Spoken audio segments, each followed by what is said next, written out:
All right, well, it's 5:30. We're going to get the 2023 Startup Challenge underway. So my name is Scott Rendell. I'm the director of Impact 307 in Sheridan. I think we'll have a great program this evening that you'll all really enjoy. This is the 7th annual event that we've done. 6 of the 7 have been here at the YO. The exception was the COVID year, 2020. And so we actually had to use Century 21 down the street there, and it was conference room only. But we're so glad that we can use the YO Theater. It's such a great facility, and it's great that you all can attend. So we do have, I think, maybe 1 or 2 winners here, and I can't see very well, but I know Tyler O'Daniel from 2020. He was a COVID winner, right? So it was great to have Tyler here. And then I had talked to some other folks that hopefully during the reception, that if they've won previously, you can definitely introduce yourselves to them as well. Since it is 5:30 and we started the live stream, I want to welcome the live stream viewers as well. This is the 4th challenge that we've actually live streamed, and we've found that it greatly increases the ability for people to attend the Startup Challenge, and it allows for that much more exposure to our program. And so we found this well worth it. Sheridan Media, we could not do this without them. They have become live stream pros. When we first started, I think we were one of the first folks that they had done this for, but now they live stream a whole number of events in Sheridan, and they've become really good at it. And so for those of you on the live stream, welcome. This is the team from Sheridan Media that helps us out, and not only do they do the technical parts of the live stream, but we have our public pulse. We've been on 3 times to introduce what's going on with the challenge, the application period, and then obviously the pitch night and talking about the finalists a little bit. And so we are very appreciative to Sheridan Media. They do such a good job. And then I also want to put a plug in for the Sheridan Press. The Sheridan Press has done feature stories on all 5 of our finalists, and that's been in the paper over the last couple of weeks. They also help promote the turnout for the event. And so in addition to Sheridan Media running the radio stories, the Sheridan Press is very valuable too. So we're so lucky in Sheridan that we have supportive media companies, because it really makes the entire community, and especially the events that we're trying to put on, a success.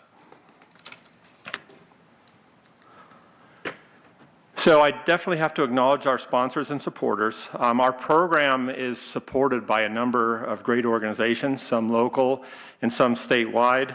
So tonight I definitely want to recognize the University of Wyoming. Impact 307 is a University of Wyoming program. It's the state's business incubator network. And so we are all homed with the university and get great resources through the Business Resource Network. And so that's an integral part of our support. We also get support locally from Sheridan County and the city of Sheridan, and we're very grateful for that. We also get support from the Wyoming Business Council, and they've been a great business partner to us throughout the years. And then also the Homer and Mildred Scott Foundation makes an annual contribution for our seed fund, and we're very grateful to them as well.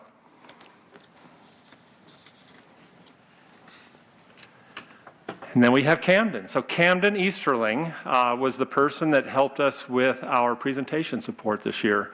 And as the finalists can probably attest, they get great value from someone that can kind of go through and give them some coaching on what they need to show and in what order they need to show it. Camden has been with them through the entire month of October, was here yesterday for the dry runs, and provided great feedback. And so we're very grateful to have someone of Camden's caliber helping us out. And so thank you, Camden, very much.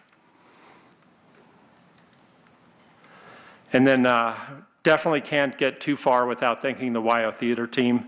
Like I said, this has been the 6th out of 7 year we've had it at the YO. It's probably, I'll do a little bragging, it's probably the best venue that we have in Wyoming for a Startup Challenge. And so we're just very thankful that Aaron Butler and the team have done such a nice job for us year in and year out. And they're just very good to work with, very accommodating. And so Verl, thank you very much for your technical support. We got Michael running the light and the soundboard. We are taken care of, and hopefully that'll make a big difference tonight.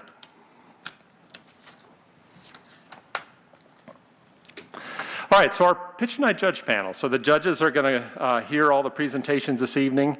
They'll have a chance to ask questions. We'll kind of get to that in a second, but I want to introduce them firsthand. So Becky Cooper, she's a new judge for us this year, CEO of Kennan Products. We have Laura Leon, excuse me, founder of Peak Consulting. Brady Lewis, president and CEO of WWC Engineering.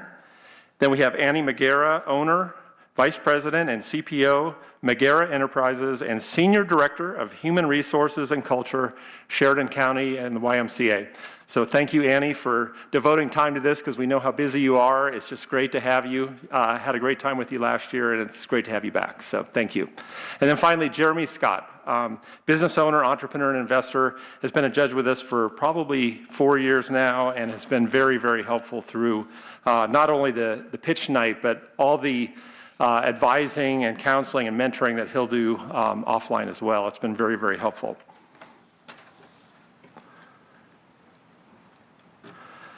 Okay, this is the first year. I typically have had a judge panel that will do all the application review, which last year we had over 60. We had mid-30s this year. And then they will do semifinal round, which is 2 half days, and then we have pitch night, and then we have all the seed funding review that we do after this. It's a huge time commitment. So this year I've tried something new, and I have a panel that has done the application review and the semifinals. And so we've broken it up a little bit.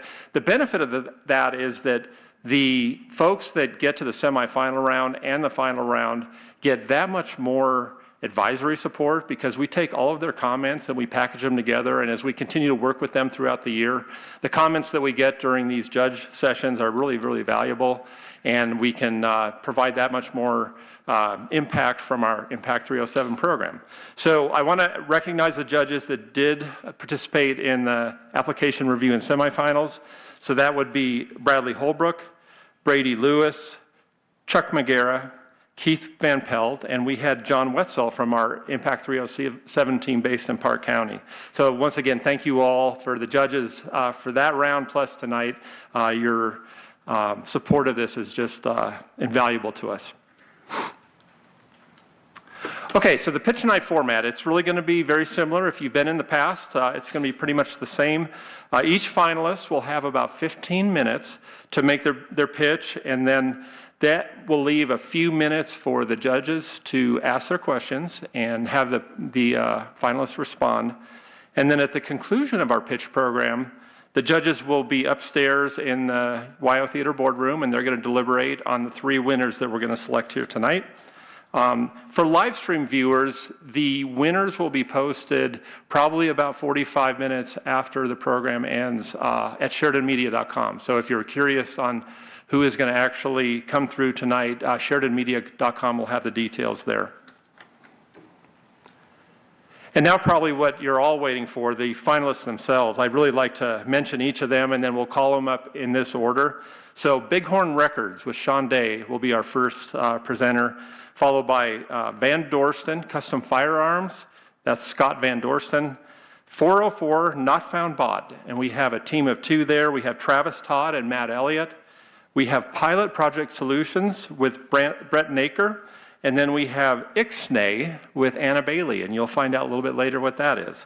I believe you'll enjoy each of these presentations very much. And then when you find out which presentation you enjoy the most, you'll have an opportunity to vote on your favorite pitch. And so in your program that you received here live, and then throughout the evening on the live stream, we will be providing a text-to phone number and a code or a number that you'll actually text to the number, and that will record a vote. We have a tool called Tally Space that records the votes. We have our secret vote counter that's in the back of the theater tonight, and she'll be providing the updates to the judges on who wins audience choice. And so that will commence very, very shortly as the presentations start. 1 vote per person, please. The Tally Space actually will keep track of that, so be respectful of that. And then the finalists with the most votes will win a $2,000 Audience Choice Award. So that is in addition to the seed fund that's available this evening. So please go ahead and vote and show your support for the pitch that you like the best. And then just to reiterate for those on the live stream and the live audience, you'll have the text number, and then you'll text whichever pitch you enjoyed the most or benefited from the most. You'll have the number that you can go ahead and record to that number. So that's the instructions. Very, very easy. So with that, enough of the introduction. I'm ready to introduce our first finalist, and that would be Sean Day with Bighorn Records. Let's give him a hand.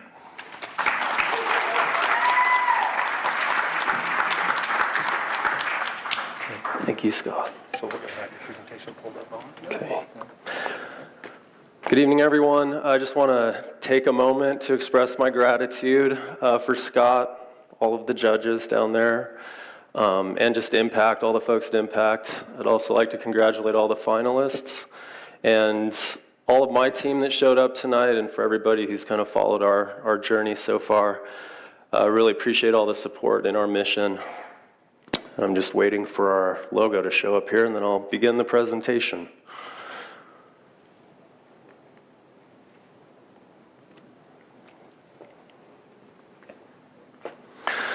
Okay, so tonight I'd like to talk about the music industry and some of the problems that we've identified and how we'd like to step in and become a competitive job creator and truly diversify the economy in Wyoming, whilst flipping the music industry and the reputation as we currently know it on its head and reconstruct new deals, new fair and equitable deals for artists, and in the process establish ourselves as one of the most eclectic and innovative companies, record companies in America. So a little bit of personal background on me. I grew up in Sheridan, and I went to the University of Wyoming, received my BA in music composition and theory. From there, I flew to London, and I signed my first major label record deal when I was 27 years old to Columbia Records, and my first major publishing deal when I was 26 years old at Sony ATV Publishing. I was working in an alternative rock band called Red Light Company at that time, and the lead singer and I co-wrote a record called Fine Fascination. That album eventually went on to chart at number 13 on the UK charts in 2008. It was an amazing time for me. I'd say the most memorable experience I had from that period of my musical peak, truly, was playing in front of 20,000 people at Heineken Music Hall in Amsterdam. But more importantly, what I took from that experience is the value of teams and the dynamic between major labels and artists. And speaking of teams, I really love the concept of teams coming together and working together for a unified mission and having a variety of expertise on those teams, or as Aristotle more eloquently put, the whole greater than the sum of its parts. I feel very blessed and fortunate to represent the city of Sheridan as a councilman. Our mission there is to build trust and to promote teamwork and show optimism.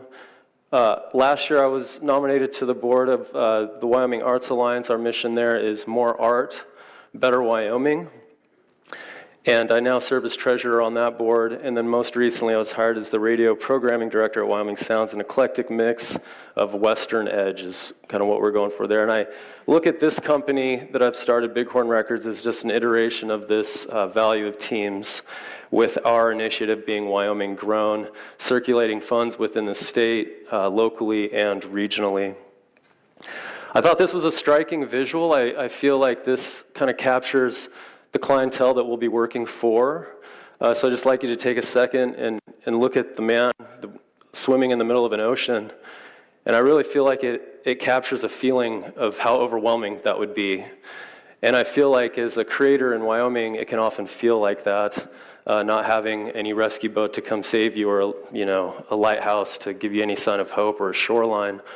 And with some of the outreach that we've had from artists in Wyoming, the common denominator that we've kind of seen is that it's overwhelming wherever they're at in their career. It could be a 19-year-old with, a stack of voice memos that she just wants to, demo, or more established artists that have just released a record on Spotify. The question always arrives, which is, where do we go from here? What do we do now? So here's some of the problems that we've identified as a company. The first one is geographical disposition. If you remember that last slide, we put our little life preserver there in Sheridan, Wyoming for Bighorn Records. And if you can look in any direction there, there's probably, the closest record labels and services that we offer, closest probably to Denver or Salt Lake City. As you can see, there's really nothing, as far as resources for artists.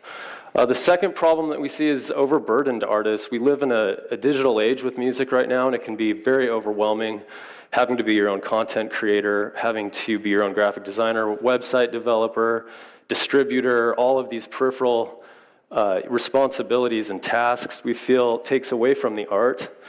And we think and believe that the priority for artists should be to write their songs and perform their songs live. This all leads to limited exposure because of that, and the lack of infrastructure that we have here in Wyoming. What stays in Vegas, or what happens in Vegas stays in Vegas, is kind of the same for Wyoming art.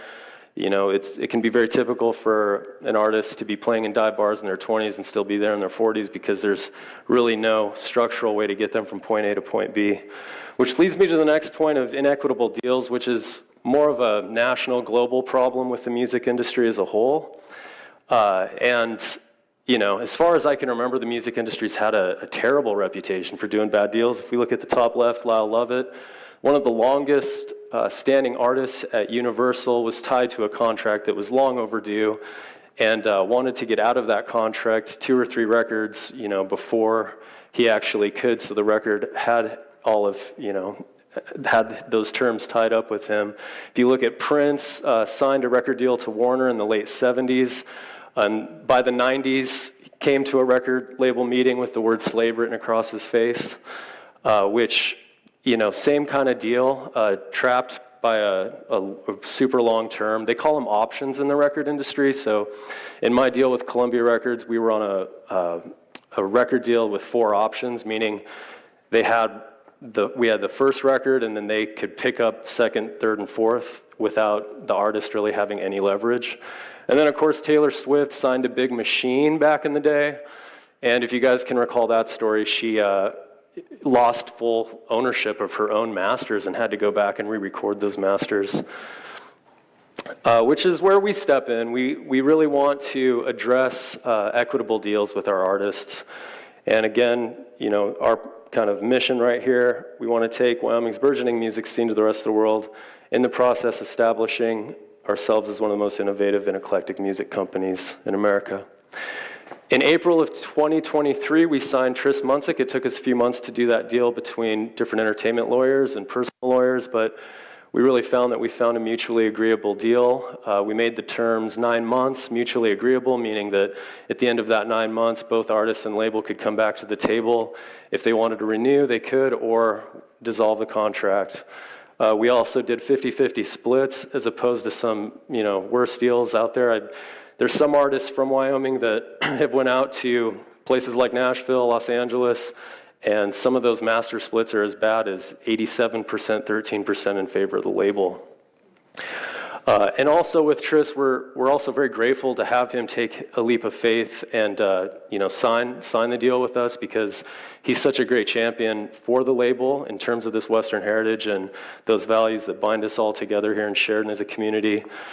Things like independence, equality, courage, those types of values. I wanted to run everybody through the process from front to finish of, post-deal with Tris, because I think it'll help exemplify the strategic plan that we have offered him as a label. So starting at the very beginning, we had to do the deal so we could acquire those master recordings. From there, we selected a single, Desperate Situation, we felt like was his best front runner from the collection of tracks we had. We did our own in-house design and set up an official release party, which we hosted a few weeks ago, which was a success. And then in that process, we partnered with the WYO Theater here and Stephen Tucker at Bighorn Films in the Mint Bar. We did some B-roll over there. And we shot a music video, which is up online now. So it's been officially released.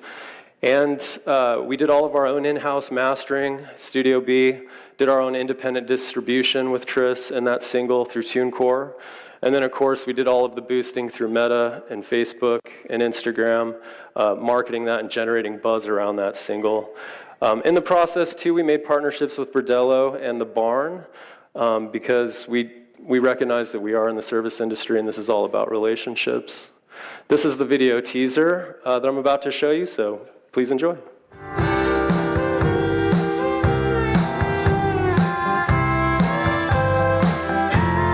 It's a desperate situation.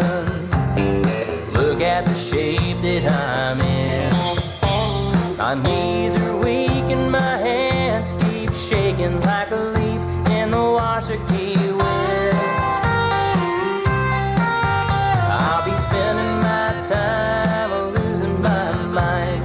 Feels like I'm coming unglued. It's a desperate situation. Trying to forget about you. Okay, so the meat of the presentation here, the nuts and bolts, this is what we offer at Bighorn Records. We're very much a services-based company right now, and I would say with our services, we're very focused on artist development, everything ranging from artist management, booking, branding, marketing, promotion, distribution. And from all of the outreach that we've been getting from artists in Wyoming, it's really helped us grow and expand into consulting. So we've developed a flat rate, high, mid-tier consulting service for those artists that aren't necessarily signed to the label, but just need some help, with their goals. And then we've also been pushed to, offer a more affordable service. So we've also gotten into a little bit of coaching for those artists that really just can't afford a consulting service. And we've been doing weekly calls with those folks. As far as merchandise, we offer vinyl. We do all of our vinyl in-house, CDs, digital NFTs, t-shirts, hoodies, hats, and stickers. We haven't really capitalized on this part of our business yet, but we're going to start, especially because now Tris has a new record coming out. We're going to be developing an album release cycle. We'll have to do a limited edition of 100 vinyl and start sending those to press and radio. As far as traction, when I think of the word traction, I think of momentum, and we're definitely going slow and steady, and we don't want to make any mistakes along the way. But what we'd like to do is by the end of 2024, have 3 artists signed to the label. And we're currently in talks with an artist out of Gillette named Kellen Smith, who I would recommend all of you going and listening to. He's a phenomenal artist. And by the end of 2024, have 5 consulting clients, 7 coaching clients, and start to just slowly scale, 3 artists end of 24, 5 by the end of 25, and 7 by the end of 26. As far as our financials go, the nuts and bolts of the business is with the artists that are signed to the label, we take between 10 and 20%, depending on the services that we're offering of all of the live shows. It's the bread and butter for the label. And then we do 50-50 splits on all mechanicals, meaning vinyl, CDs, anything digital, those kinds of things. And then merchandise, we also do 50-50 splits between the artist and the label. So that's going to be that on the product side of things. Also, there's been a lot of demand from the artists that have been reaching out about recording. So we'd like to eventually set up a recording studio in Sheridan so that we can offer those services as well. And then eventually down the road, just as more for fun, have Bighorn Cafe there just as a stamp of credibility and to continue branding our business. I'd like you to meet the team really quick. I feel like I truly have an A-team. So if I could have all of the Bighorn team stand up and introduce you to Caitlin Heller there in the white. She is our day-to-day, she's day-to-day operation. She's an amazing force for the company, brings a lot of business and marketing expertise. Thank you, Caitlin. And then we've got Webb Phillips back there in the cowboy hat. He's helping us with promotions. He is a former Navy diver, so brings that discipline and accountability, and is a go-getter, which we definitely need. And then Andrew Schneider, the Director of Operations at the Wyoming Arts Alliance, who I describe as the oracle of the company. He is actually the one who sloganeered Wyoming Grown. Would like to just do shout outs to all of the folks that helped us along the way, starting with the Wyoming Small Business Development Center. I was working with PJ Burns, and she helped me flesh out my cash flow projections and my P&Ls and got me acquainted with Excel, QuickBooks. The local crowd's been amazing. I've been on Zoom calls with them weekly for about the last year developing this business. Debbie Gorski has been phenomenal, and Caitlin was with local crowd then and is now with Bighorn. Impact 307 has been incredible. Scott's been just a force in terms of asking me the challenging questions and really pushing me to really think more laterally with the business, how we can have long-term sustainability. Wyoming Women's Business Center had that in-house videographer, Stephen Tucker, who they put us in touch with, who shot the music video. And as far as an action plan, this is kind of how we see the next year going.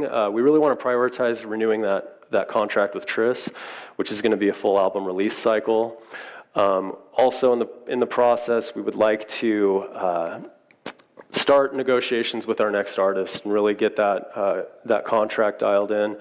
And as you can see, we're going to be needing some new jobs here, everything from web developers, photographers, videographers, graphic designers, and booking agents. So that's kind of how we see the next year going, and we would ideally like to have a base headquarters here in town. Where we're going in 25 and 26, there's nothing too new here that I haven't already said, with the exception to, again, that recording studio, I think, is with the demand that's coming for the label, I think that's something that we need to prioritize, and an annual Bighorn Records Music Festival where we can showcase the artists and other artists that we're working with. And as you can see from the job creation standpoint, there's we want to just really diversify the workforce, everything from merchandise, accounting managers, consulting, graphic designers.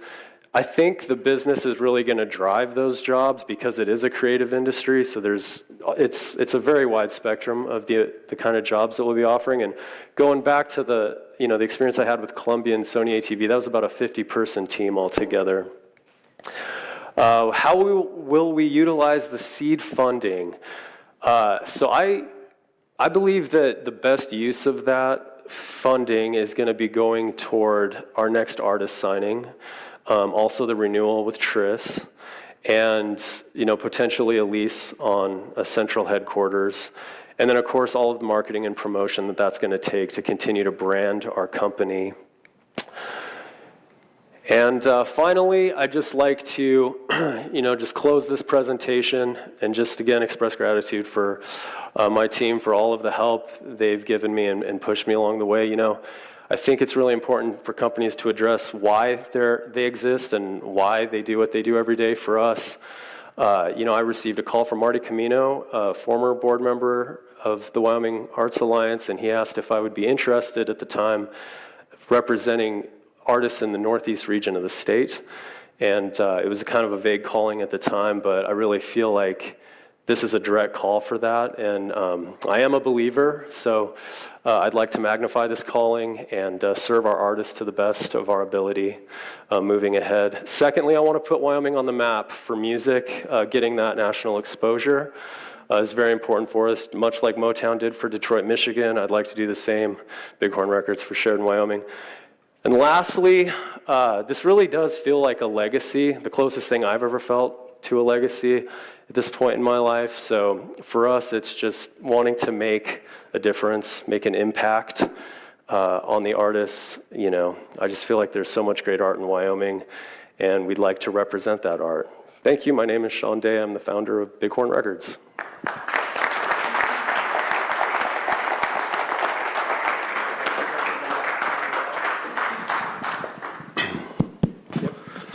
Sean, thanks a lot. Really great job tonight.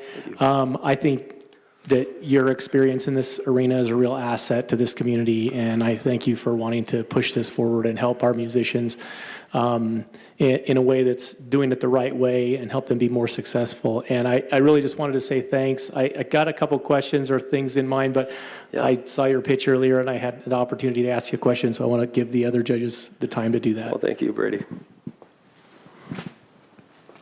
Sean, I get it that you're charging a different commission rate. Mm-hmm. What are you providing that's different than the other companies that someone like Tris could go to? I don't know who else an artist can go to and Yeah. So what sets you apart? Well, I would say what sets us apart, well, the main thing is equitable deals, the fact that we have terms that are limited, 9 months, as opposed to, as you saw in the big artists getting trapped into 10, 15-year contracts. Ours are 9 months, they're mutually agreeable. That sets us apart. I think the fact that we're branching into consulting now sets us apart. I've never had an opportunity to consult with a major label. They're very no-based, if you know what I mean. They're very exclusive with the artists that they represent, and it's hard to get through that. And then also with coaching, I think that also sets us apart. So just the branch of services right now, I think, is what sets us apart. And are you able to offer the same marketing services? I mean, your social media platform, your website creation? Yes, we are actually. We've got our own in-house website developer. We also, like I was saying in the presentation, we do all of our own in-house vinyl production, which I think is unprecedented for Wyoming. And yeah, I think, those are, yeah. Thank you, Sean.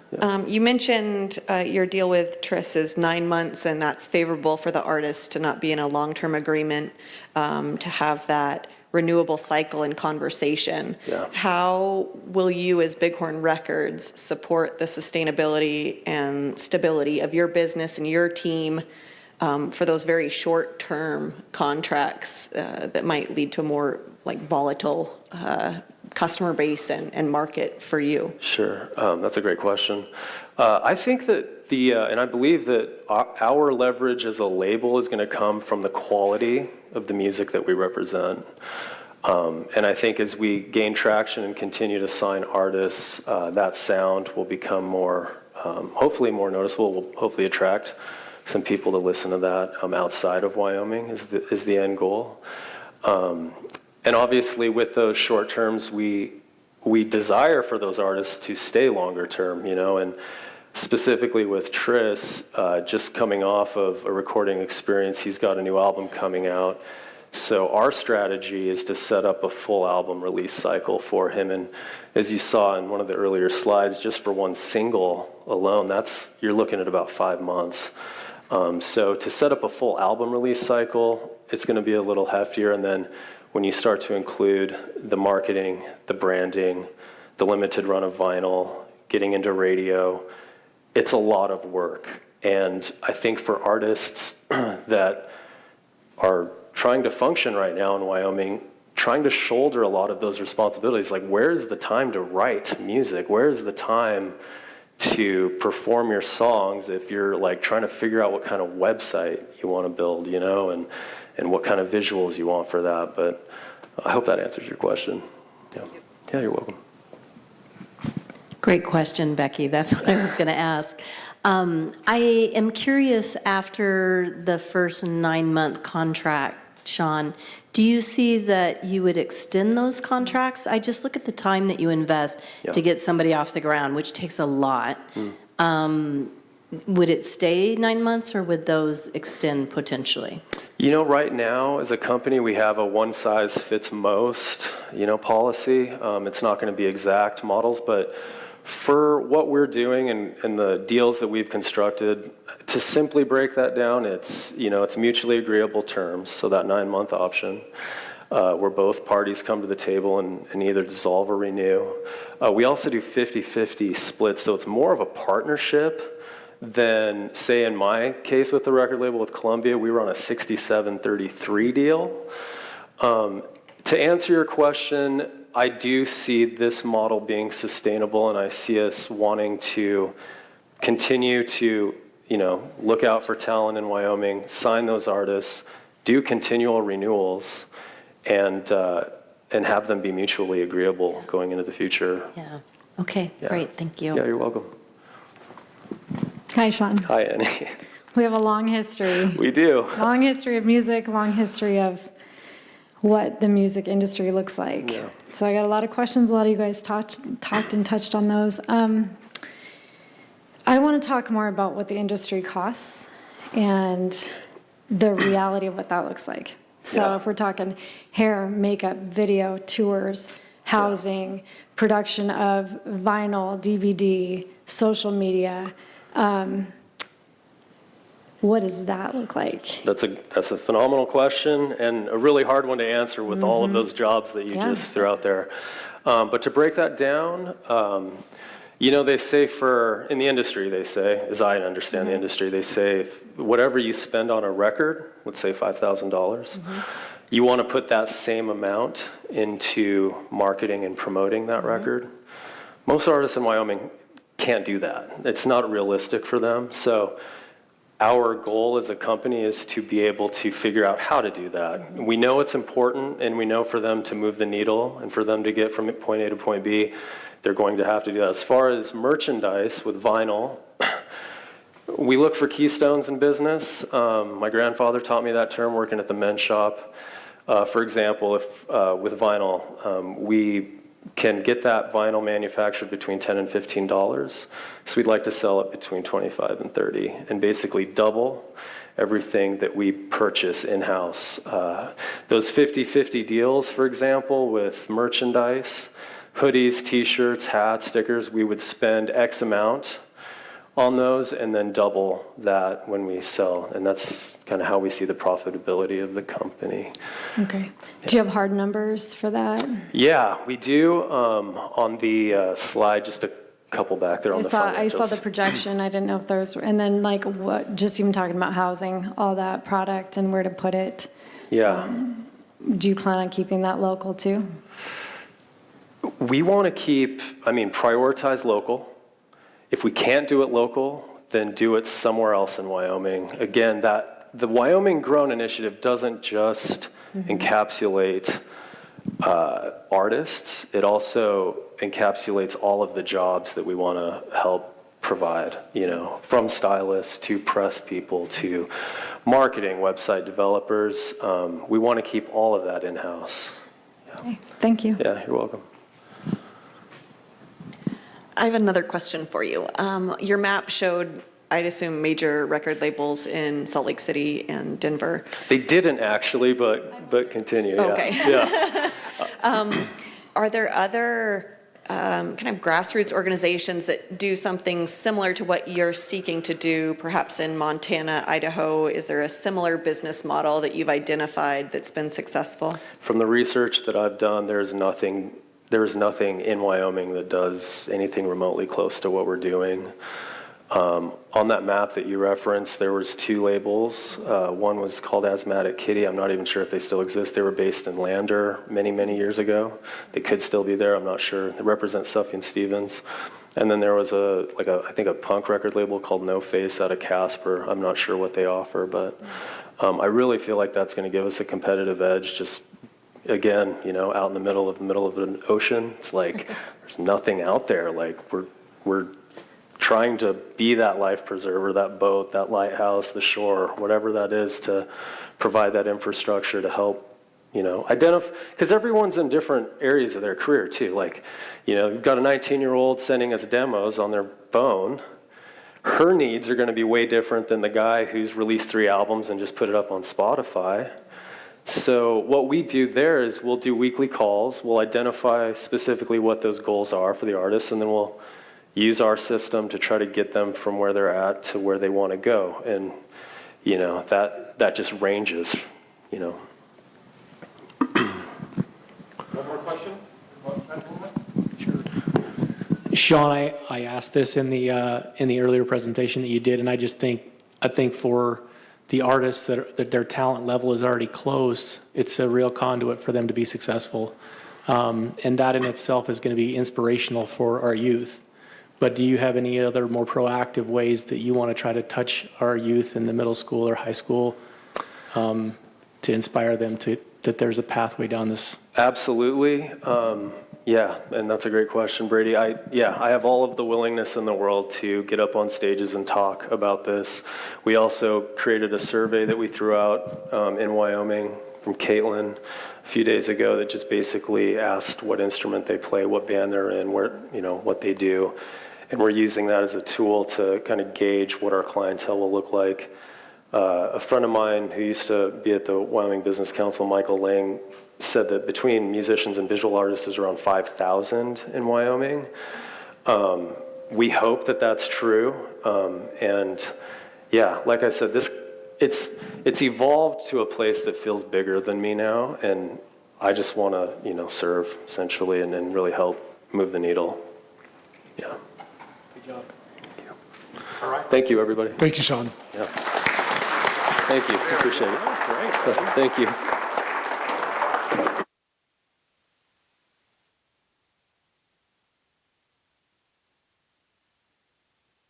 We're going to switch over the presentations just a second. And next up, we have Van Dorsten Custom Firearms. That's Scott Van Dorsten.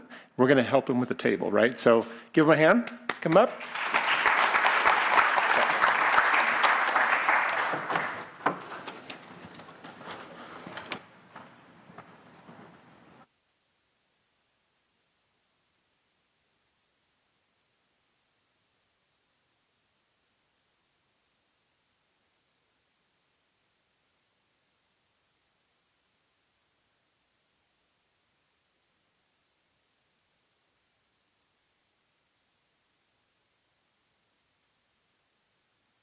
Good evening.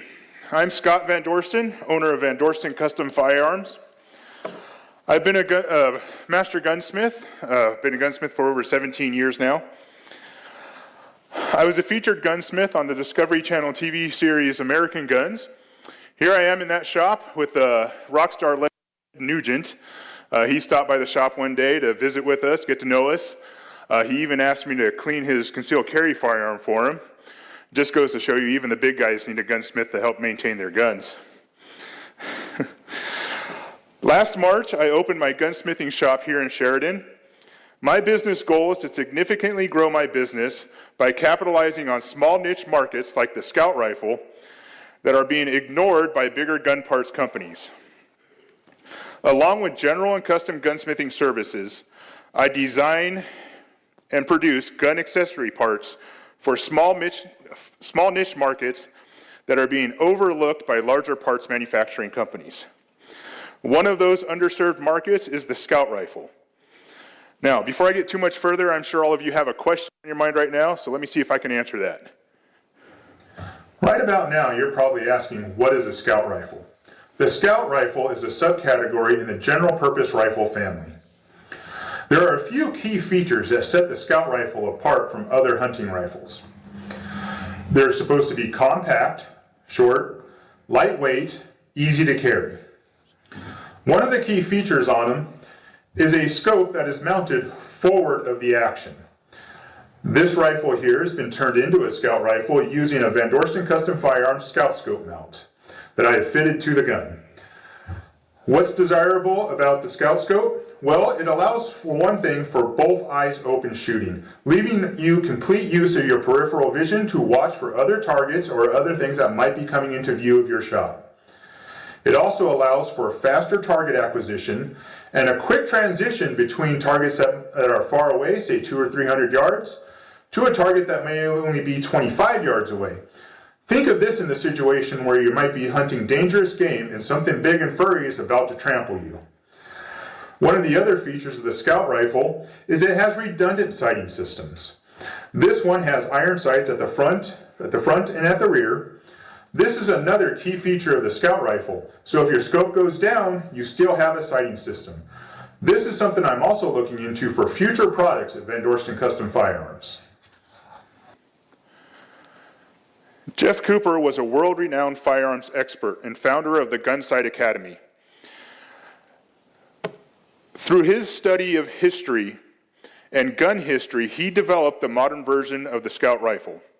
He took lessons from frontiersmen, cowboys, military special mountain units, and cavalry units and asked the question, what would their rifle look like today?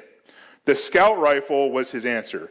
Jeff Cooper is the reason for the cult-like following of the Scout rifle. So here we have a slide and it shows two different guns. On the top there you have your standard hunting rifle. It's got an average barrel between 26 and 28 inches. an average stock length of about 13.5 inches. Right below that, we have a Weatherby Vanguard that I converted to a scout rifle. It started out much the same way. I cut the barrel to 19 inches. I reduced the stock length to 12.5 inches. I added the forward-mounted scope for a scout scope, and I added the redundant backup sights.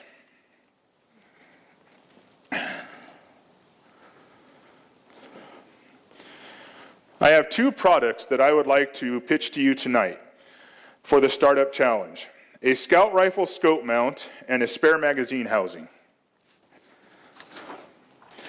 My scout scope mount plays off of two key aspects of gun owners. One, brand loyalty.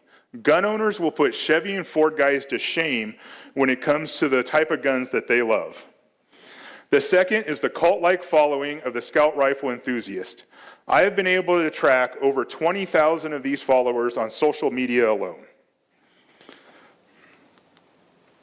Here you have a Weatherby Vanguard that I've converted to a scout rifle. You can see there it has my mount on it with a scout scope, and here you see it in the wild, in its natural environment. Here you have a Tikka T3X. Again, it's wearing my scout scope mount. I've converted it to a scout rifle. And again, here you see it in the wild. Now, the Tikka has been very popular because it's also available for left-handed shooters, and this is another underserved market in the industry. Now, you might be asking yourself, why would you convert a rifle to a scout rifle? Well, here you see the only three factory offerings of scout rifles. Now, you may love a brand that does not offer a scout rifle. You may not be able to afford one of these rifles. You may have an old rifle sit in the back of your safe that you think would be a pretty darn good scout. Or, like I mentioned with the Tikka, you might be a left-handed shooter, and out of these three, only the Ruger is offered in left-handed.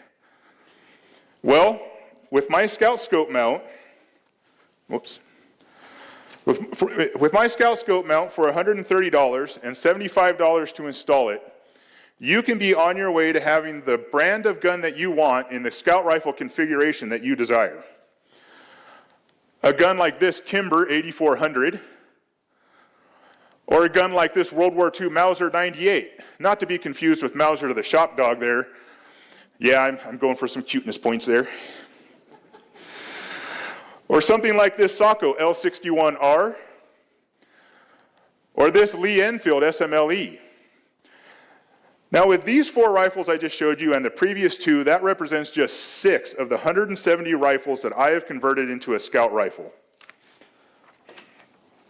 Think of it like this. You got this stock GMC truck, pretty plain Jane, but you want that big custom one. I'm the parts guy who's got the parts to turn your rifle into the scout rifle that you want. The second part that I'm showcasing today is a spare magazine housing that will allow the owner of a wide range of bolt-action rifles to carry spare ammo magazine in the rifle itself. Currently, there is no such product on the market. I am currently in prototype mode on this product, working on the final design, fit, and finish.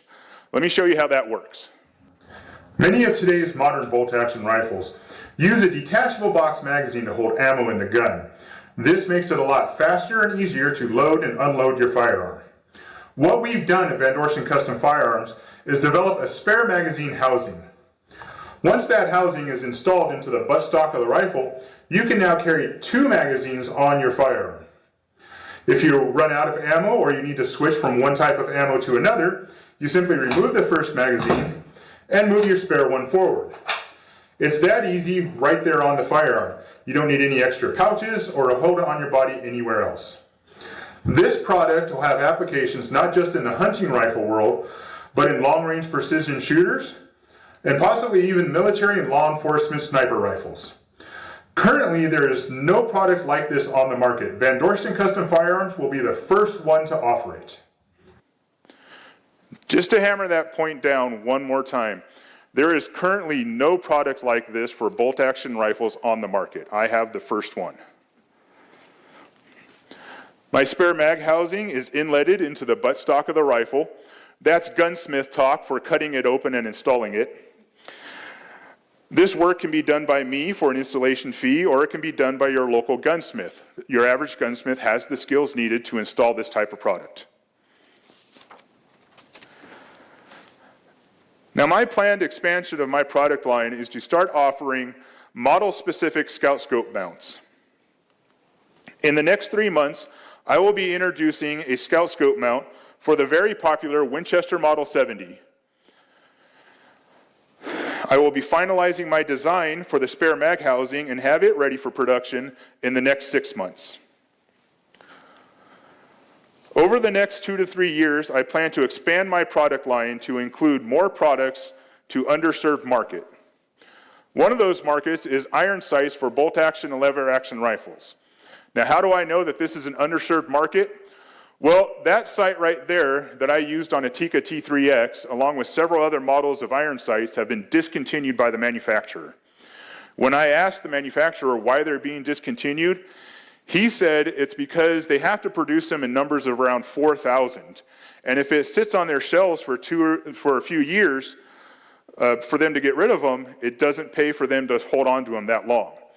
Well, this shows me that there's an opportunity for a smaller, more agile company to come in and produce maybe 500 of those sights and still make money on them.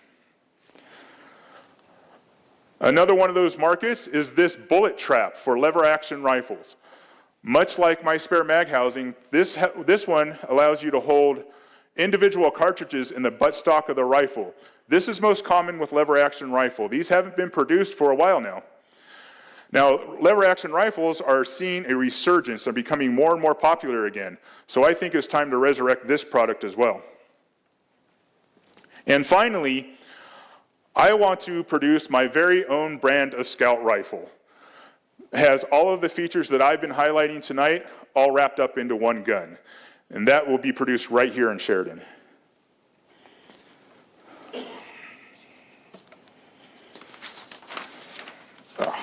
Shoot.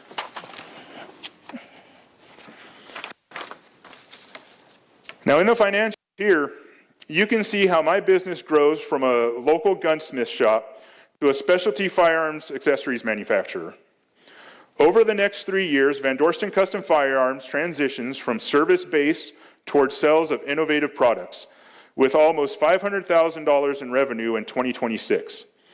Startup Challenge seed funds will allow me to purchase machines and produce high-quality components in-house, and eventually hire a machinist over the next 3-year period.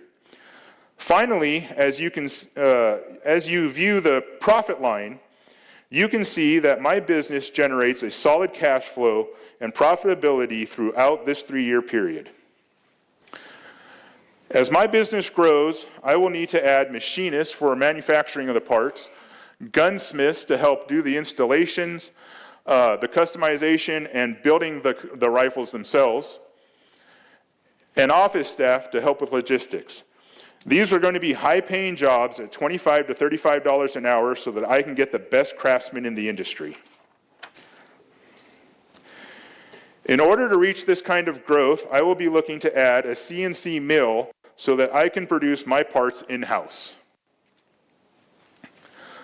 Like these companies here, who all started out as gunsmiths going after a niche market, we have Ed Brown, who started out doing custom 1911s for competition shooters. He now has a few hundred employees. Wilson Combat started out with the same 1911 field, but now has bolt-action rifles, shotguns, AR-15s, and the Browning High Power.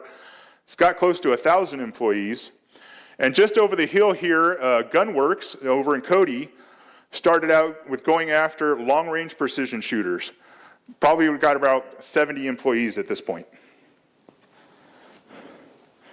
Just like these guys, I'm starting off in a niche market going after customers, and through that, I can build my company brand into a worldwide recognized company. One of the things that will never change at Van Dorston Custom Firearms is that we will always be gunsmiths. It is that service, that craftsmanship, that artistry that set us apart from our competition. That is where we get our insight on what markets to go after next, and it is what my customers have come to expect from me, as you can see from their own testimonials. In closing, I would like to thank the team at Impact 307 and everyone who has helped me so hard to get to this point in the competition and to help me with this presentation. Thank you.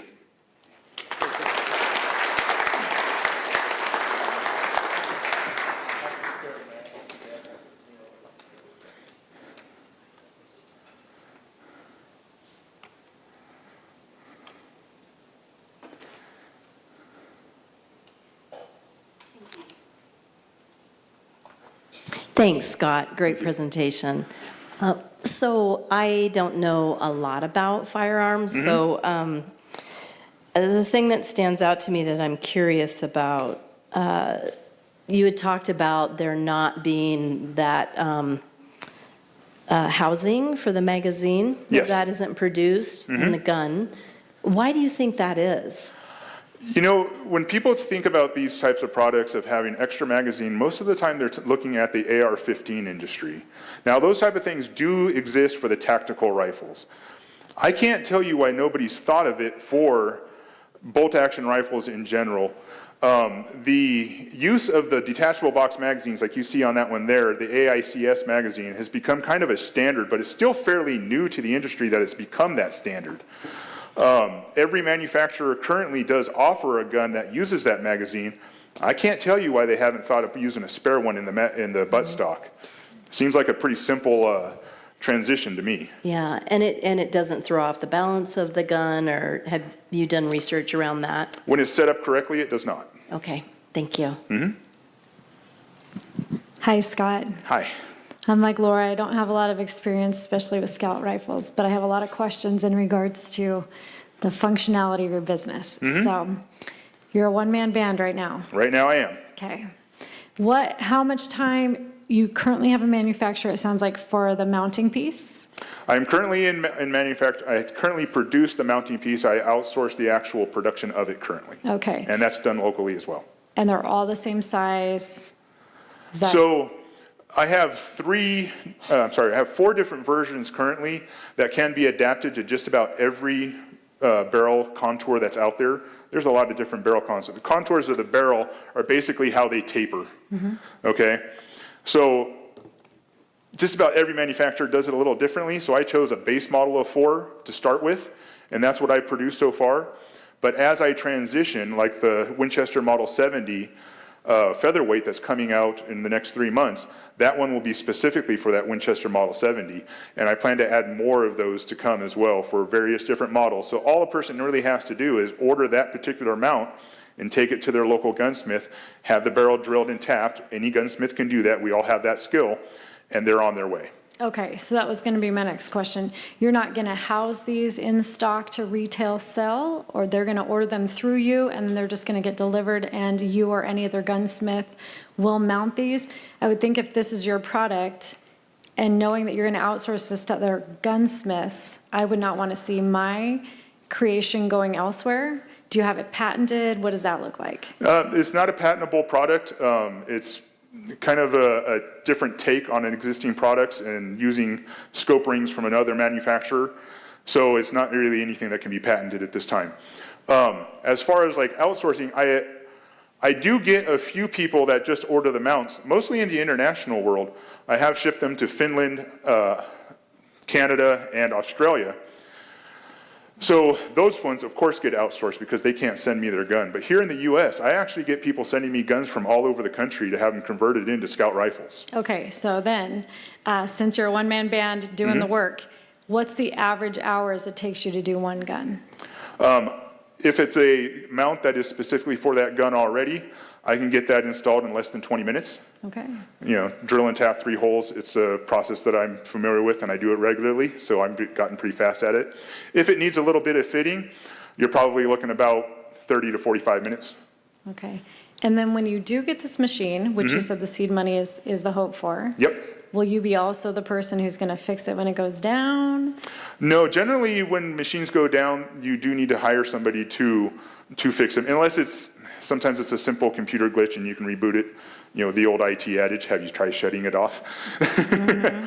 Unless it's something like that, yeah, you have to hire somebody. And there are people here locally, not just in Sheridan, but here in Wyoming, that do repairs on CNC machines. Okay, that was going to be my next question, because Yep. if you're in a hunting season and you're in high demand and your machine goes down, Oh, yeah. okay, Yep. you're only going to have one machine? To start. Okay, I mean, the goal is to have many, but you got to start with one. got it. Thank you. Great presentation. Thank you. Great stuff, Scott. How big is this industry, the Scout rifle mount? I think I read somewhere in your application, you said there's only 2 other competitors doing this. So as far as gunsmiths converting rifles to Scout rifles, there's 3. I'm one of them. There are 2 other guys, and there's only one other that actually produces a mount. He only produces it for 2 types of rifles.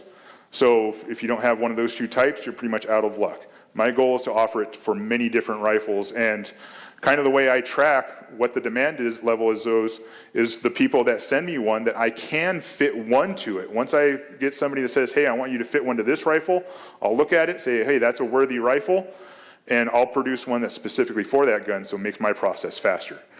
And I guess I'm just trying to understand what's going to make you successful. I mean, if you have this CNC machine, you're going to be able to produce more, maybe faster, cheaper, but that's not your problem right now.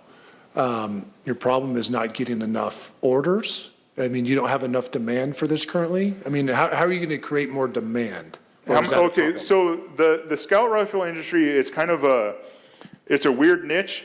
A lot of it is done online. I am the most active gunsmith on like the online forums, as far as like Facebook, the Scout Rifle Forum and stuff like that. So that's produced a lot of my customers currently.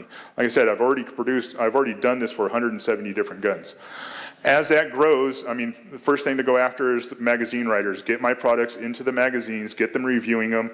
Go after what's called the gun tubers, the YouTube guys that do reviews of products and guns and stuff like that. Get it into their hands, get the word of mouth going. Those are some of the most quickly and easily accessed ones. At some point, I will have to dedicate funds for paid advertisements in more traditional formats like magazines and newspapers and stuff like that. And do you have enough demand right now to keep you busy, or are you lacking demand at this point? Right now, I've got about a 3 to 4 month backlog on the guns I'm converting. So you're almost ready for another employee I'm getting real close. or partner. Okay, great. Great job. I just was wondering if leasing or outsourcing the CNC is an option until you get to the point where you have enough sales that then you buy your own machine, or maybe you're at that point So right that's currently what I do right now. The difficulty I have in that is when I want to expand into gun-specific mounts, is I have to order them in a larger bulk. That means I got to put out more money right now, and then that money's tied up until I sell through them. So having the machine in-house will let me, say, invest less money because I can get just the bar stock of aluminum and start producing them, and that way it doesn't cost me as much money tied up as they sell. Okay, thank you.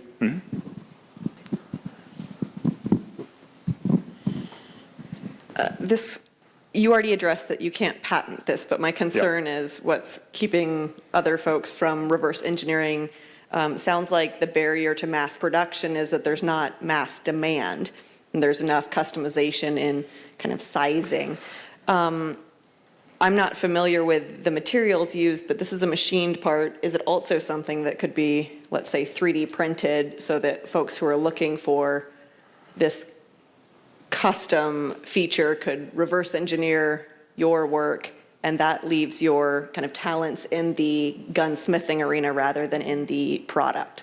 So can it be 3D printed? I would say yes. Whether or not that product is going to hold up to use, I would be doubtful at this point. So, like if you look at the metal just below the action, this part here, these are very common parts that you buy to use a magazine in your guns. 99.9% of them are made out of aluminum. There is one company that's doing a plastic one, but that's the only one doing them. The rest of them are made out of aluminum. So it doesn't have the rugged reliability and strength to hold up with the constant use of the spring tension in the plastics. So I don't know that I would trust one that's just made out of plastic. Thank you.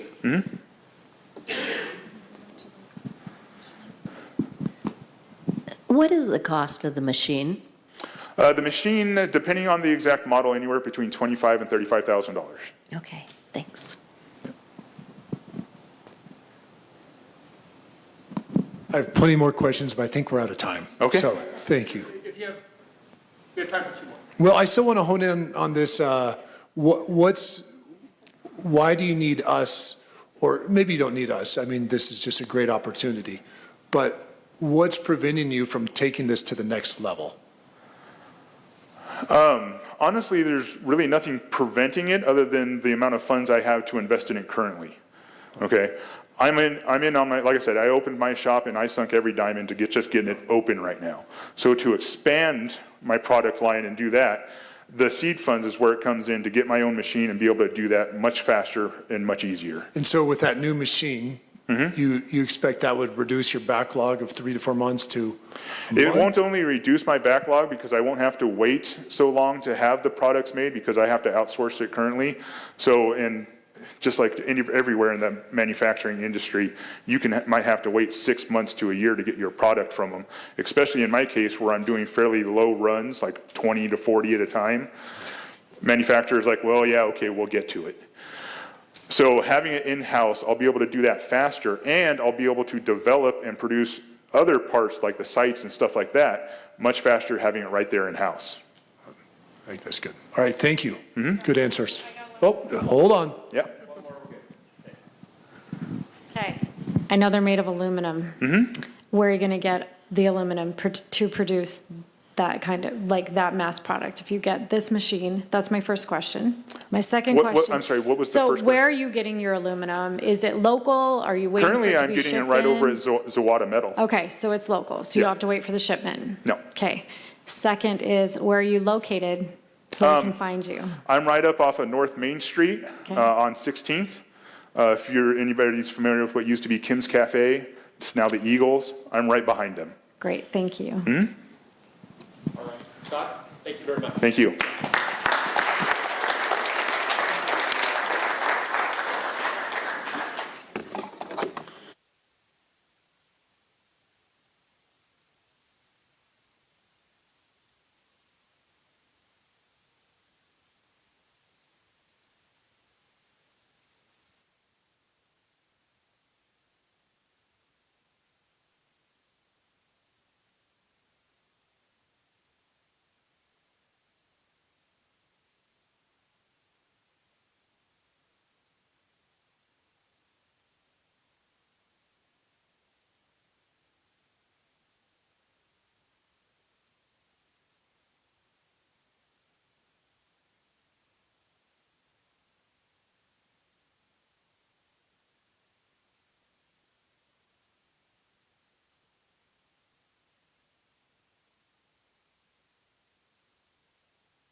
Okay, we got Scott's table back there. So next up, our finalist number 3 is 404 Not Found Bod. It's Travis, Todd, and Matt Elliott. Can we give them a welcome?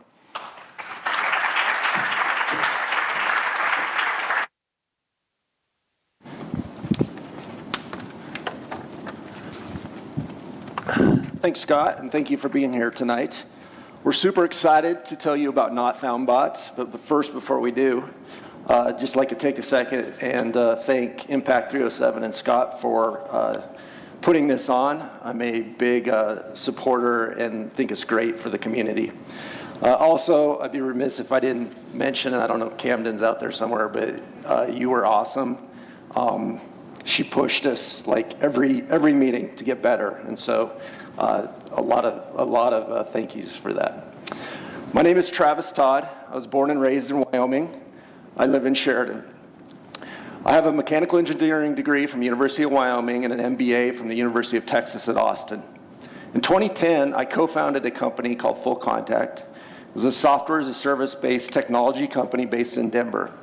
We grew it to 250 employees and raised $50 million in venture capital funding.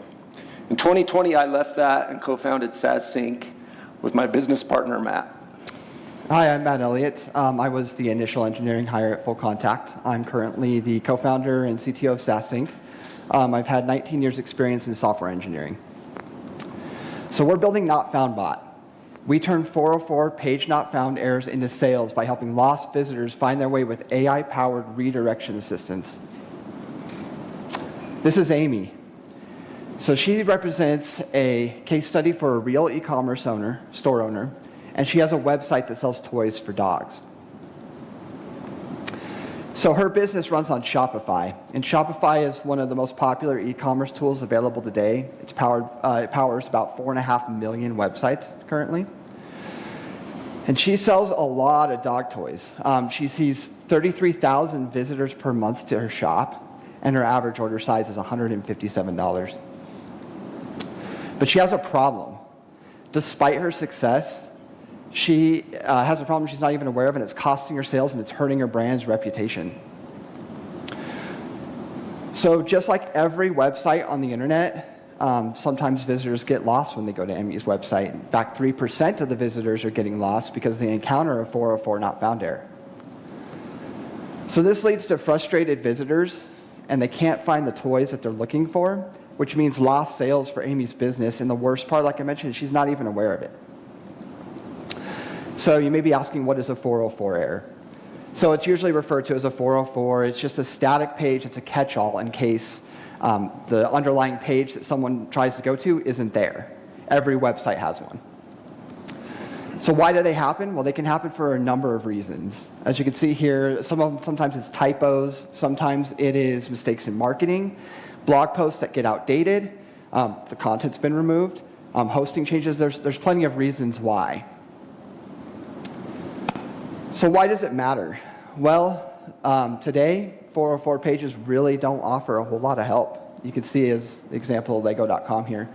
There's a fun image, big 404, but it does very little to help the user find what they're looking for. Typically, they'll just have a link to go back home. Sometimes you may see a simple search, but people usually just disregard them.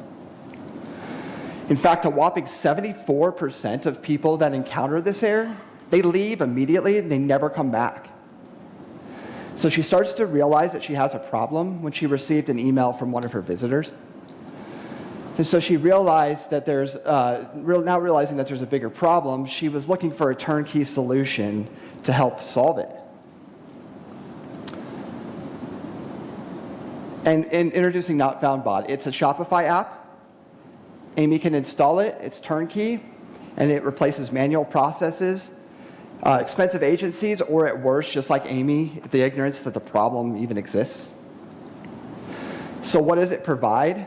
Well, for everybody, we'll provide free 404 reporting, which isn't available right now in Shopify or even Google Analytics.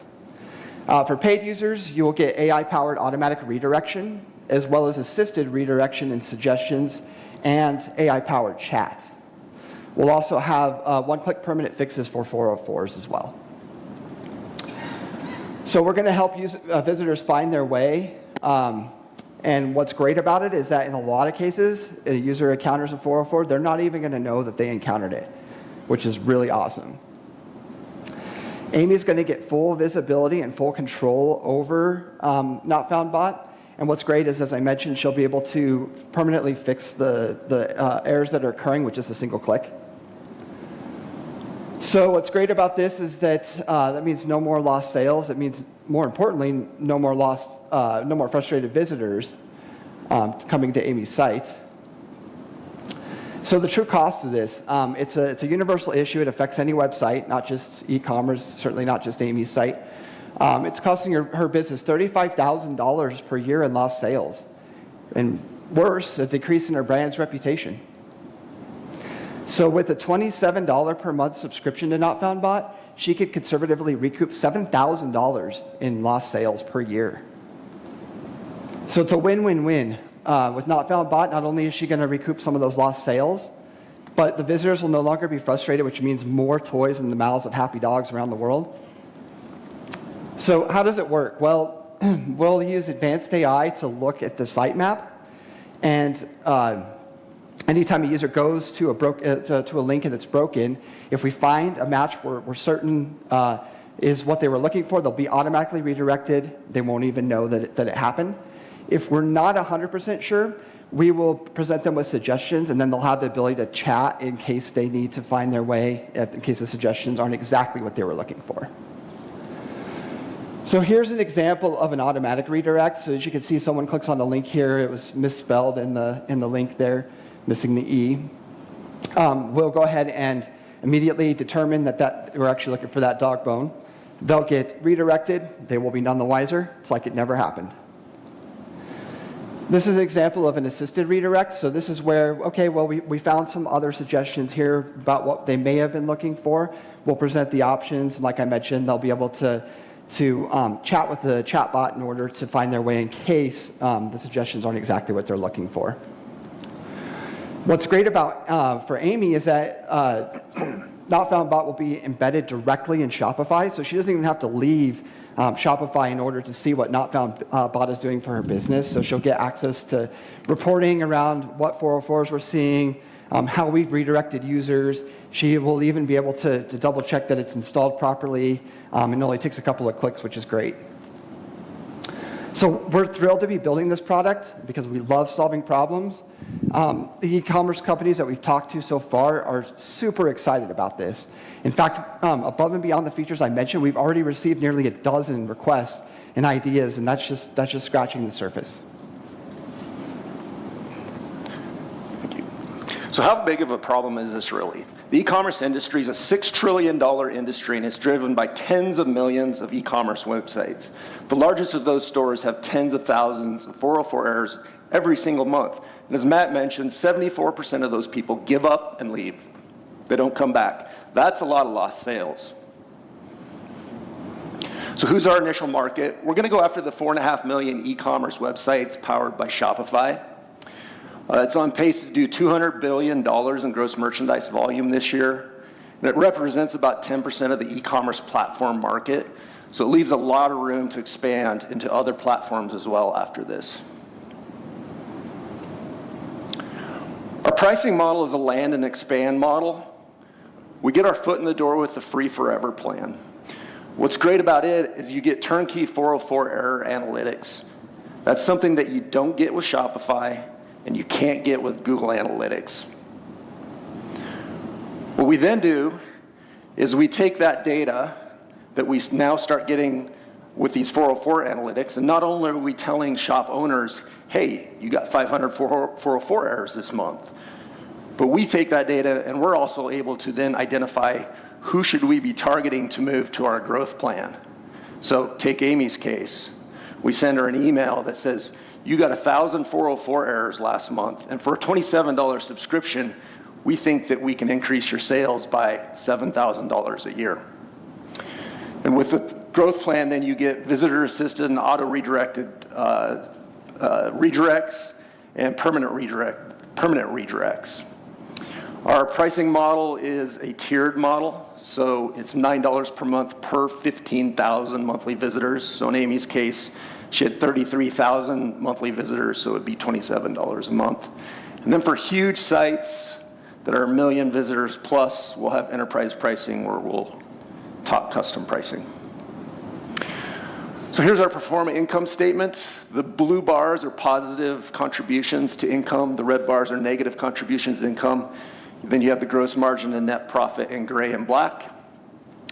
So the subscription revenue you see starts at $52,000, and by 2026, we believe we can get to $837,000. I want to pause on that for a second and talk about the difference between service revenue and subscription revenue. So when you think about the enterprise value of a company, of a services-based organization, it usually has an enterprise value of 1 to 3x revenue. In the subscription or SaaS industry, that's usually 3 to 7x subscription revenue. So they're very different. And it does take a bit longer to grow a subscription-based revenue stream. but it has a massive difference when it comes to enterprise value. And then if you look at the net profit, we show $155,000 loss. The vast majority of that is our income. We have a ton of skin in the game. We're estimating that we can put 80 to 85% of our time each into this over the next year, and hopefully grow that to $274,000 in net profit by 2026. So what does this mean for Wyoming and Sheridan specifically? We have the full-time equivalents by job function, so finance, you're talking bookkeeping, tax prep, support, sales and marketing. We could have another bucket for things like legal, HR, et cetera. What you don't see here is engineering, developers.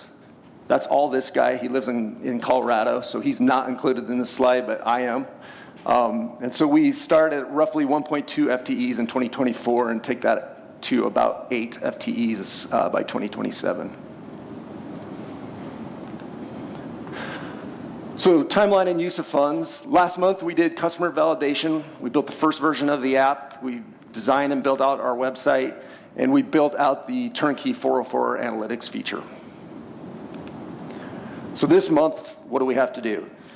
One of the big things is because our app could potentially be embedded in any website that could be located with a visitor anywhere in the world, we have a lot of jurisdictions that we have to operate in. And so we have to put a lot of work into terms of service, privacy policy, things like special agreements like GDPR in the European Union, the CCPA in California. Like, this is a process that we've been through multiple times with our previous technology companies. We just know it's like $10,000 problem you pay a lawyer to go do for you. We need to submit the app to Shopify. We think we can have that ready next week. We then, once we've submitted it to Shopify, it's kind of been in their court where they test it and do stuff. They may come back to us with, hey, you got to tweak this or change that. That's hopefully a 2 to 3 week process. We're not sure how long that'll take, but that's usually kind of how it goes. And then launch it so customers can start using it. So December 2023, this is where the marketing efforts really start to spin up. And this is where the seed fund can help us the most. We need to build out marketing assets. We'll start doing social and SEO marketing, digital marketing, and then as we start onboarding users, we'll have some server and hosting costs. And the bottom 3 items will go out all the way through 2024 and for the life of the company. In Q1 2024, like major items, non-English support, and then building out the one-click permanent redirect feature that Matt had mentioned so that when a 404 is happening, the site owner can push a button and they don't need to use our auto redirect, it just fixes it. Q2 2024, the major feature there is build out advanced AI visitor behavior. So user comes in, lands on a 404 on a website, we can track what they do after that. What pages did they visit? What items do they add to their shopping cart? What items do they end up buying? We then use that data to make our model smarter so that when future people come in and land on that same 404, we're getting them to the right place. And finally, last half 24, the major item is build advanced AI referral context. So again, user comes in and lands on 404.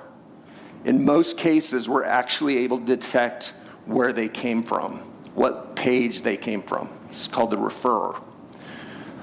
What we can do is we can go to that page and look at the content on the page and understand the context of the page. So, in Amy's case, was that page talking about dog bones? Was it talking about tennis balls, right? We can use that data so that when people come in on that 404, we can, again, make our model smarter and know where to redirect people. Finally, beyond 2024, I've talked about Shopify. These are platforms, some of them actually bigger than Shopify. You have Squarespace, Wix, BigCommerce, WooCommerce, WordPress. We're going to work on technology so that it's a JavaScript embed, so any website on the planet can have it. It doesn't have to be e-commerce. So innovation starts today. Since the dawn of the internet in 1990, there has been basically zero innovation in the 404 error page, aside from cute puppies, funny images. We believe that Not Found Bot can revolutionize the 404 page on the internet, but don't just take our word for it. Here's a quote from Ben Borowski. He's the director of e-commerce for Alpha Industries. If you recognize the name, he's a summertime resident of Sheridan. Alpha Industries is a massive e-commerce website. They do 500,000 visitors per month to their website. When talking about Not Found Bot with him, he said to us, "It's a no-brainer. Why wouldn't you want a tool that gives you the flexibility to do something with 404s that you can't do today?" He went on to tell us, "When it's live and approved in the App Store, let me know because I want to use it." Finally, I want to finish with a quick story. In 2010, I co-founded a company called Full Contact. It was a SaaS-based technology company that started out with 3 guys in the basement. He was our first engineering hire. We grew that over the next decade to 250 employees. We had 2 offices in North America, 2 offices in Europe, and 1 office in Asia. This isn't our first rodeo. We've created jobs at scale before, and we can do it again. Thank you. Do you have any questions?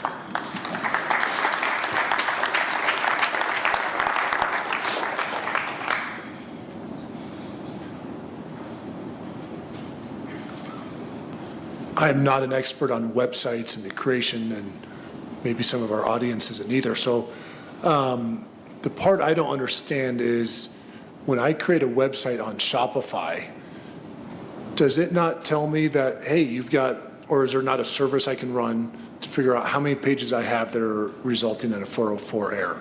Why wouldn't I just do that to fix it first instead of paying a monthly fee to have you guys fix it? Yeah, so there's a lot of things that just happen like day to day in a business. You have the marketing team working on stuff. You have influencers, it's big in e-commerce, influencers typing out messages in Instagram and their fat finger in a URL. Like, you don't want to wait 3 days to figure out, oh, I'm getting a 404 error. And typically the tool that you would use to do that crawls your website, your own website, and will tell you what internal links are broken, but it doesn't tell you what's coming from Twitter, Instagram, outside sites. Okay, got it. And then you said about 74% of the people that go to that page end up as a dead end, or they leave. Yes. Will you be able to track those 74% that are now continue on through Yes. your AI relocation, and then convert to sales? I mean, Yeah. will that be numbers that you can provide? 'Cause Absolutely. right now, I'm kind of like, would I pay $27 a Yeah. month? Yeah, you're gonna 'cause get an how do I email. know that I'm going to get Yeah. $27 back? Yeah, you're going to get an email from us every month that says, here's the number of redirects that we did for you, and here's what we believe we recouped for you in lost sales. Right. And so, gets a little technical, but in the United States, we can absolutely do that. In the EU, there's, like, if you've ever been to a website, if you've ever been in Europe and Yeah. opened up the website, there's always these cookie banners everywhere. For us to track that in the EU, they have to opt into the cookie. But like, even if we can get 10% of them that But if opt you in- have the data in the US, then Absolutely. that's proven data. So Yeah. you will be able to track, I mean, Oh, those yeah. cookies will follow through to a conversion. Absolutely. You know, to a purchase, and at least for ones that are sales. So Yep. fantastic stuff. It's interesting, fascinating. So pass it on. Yeah, great job. I mean, the value proposition's clear. Just curious, when you show that progression where if you're not sure where to redirect somebody right away, then there's the chat function. So is that all AI and it just takes time to build that? Yeah, it's built. We've built it. We can make it smarter. Yeah. Yeah. So it's all AI. And it just continues to get smarter as Yes, it's as we functioning, feed it data. gathering. Yep. Okay. Exactly. Okay, great, thank you. Yep. You're good. Okay. You showed a chart on the job creation in kind of the short term, local or regional here. I imagine ongoing support looks very different for the sustainment and growth. What does that look like for our local community or regionally, or would that be outsourced? So I don't see it changing a lot. The software that we've built over the last 20 years, like, you're usually talking about a few agents. We have products where we do it ourselves. So no, I don't, certainly not going to hire somebody from India or something like that. Like, I think it's a job that could certainly be here. It's not like we're gonna have a team of 50. You're probably talking 2 or 3 at most. But yeah, it would be here. Thank you. So Matt, will you move to Sheridan? Just kidding. No plans to at this point, but it is a beautiful place.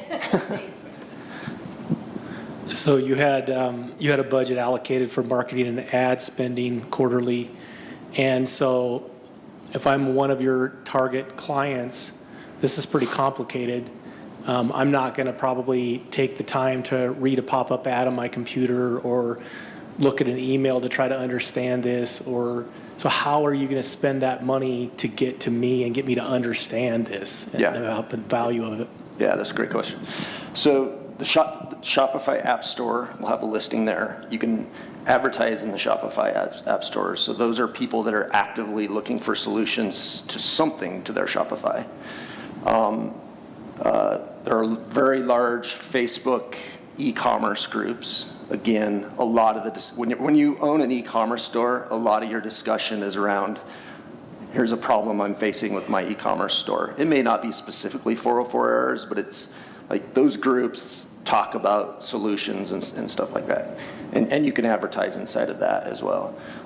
There are subreddits that have 50, 75,000 people in them that are e-commerce store owners. So I feel pretty comfortable about like where to go find them. Now, obviously, I think the biggest challenge is that most people, most store owners don't realize they have a problem. They don't realize they're losing 3%, right? And so we've got to do a little bit of education there. Thank you. Yep. Just one more question. Did you talk about patents on this? Are you able to patent this in some way? I mean, we could look into it. My experience is that patents and technology, probably if you took your iPhone out and looked at every single app on there, probably less than 5% are patented. It's just... So that's one of the risks then. I mean, if you get this successful, can I steal the idea? I mean, the risk, yeah. It happens all the time. Yeah. I mean, Apple does it, everyone. It's a risk you run. The risk could be Shopify, right? Yeah, like Shopify is like, oh, this is increasing sales and our platform making us. But you know what? If that happens, we win because all those other platforms, and we have technology you can put on any website. Like, if I would absolutely welcome that. That would be awesome. And then I just had one comment. You mentioned something there about the free forever. Yes. Maybe you understand that better than me, but I'd be careful with that. I've seen some other businesses that have done that, and then even though it's low cost, later on as they're building up, they've run into, what do we do with this free forever group? Well, we have to keep them going, and it's I don't know. You can say free forever for 4 years or something. Limited time, free forever offer. Great stuff. Great presentation, guys. Thank you. Thank you. Thanks a lot, guys. Yep.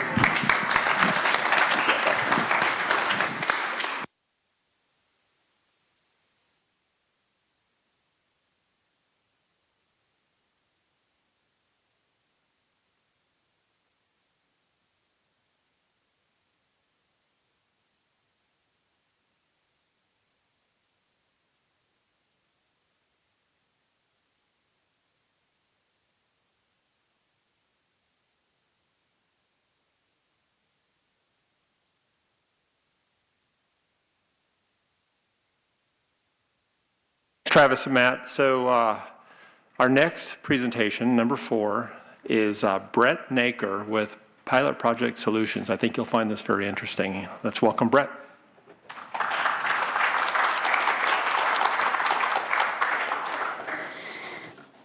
All right.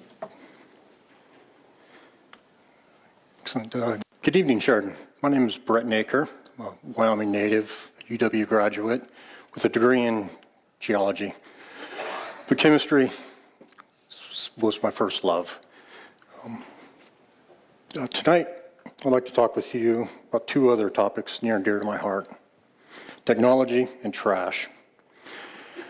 I want to microwave dirty diapers, plastic bags, bacon grease, whatever you want to throw away.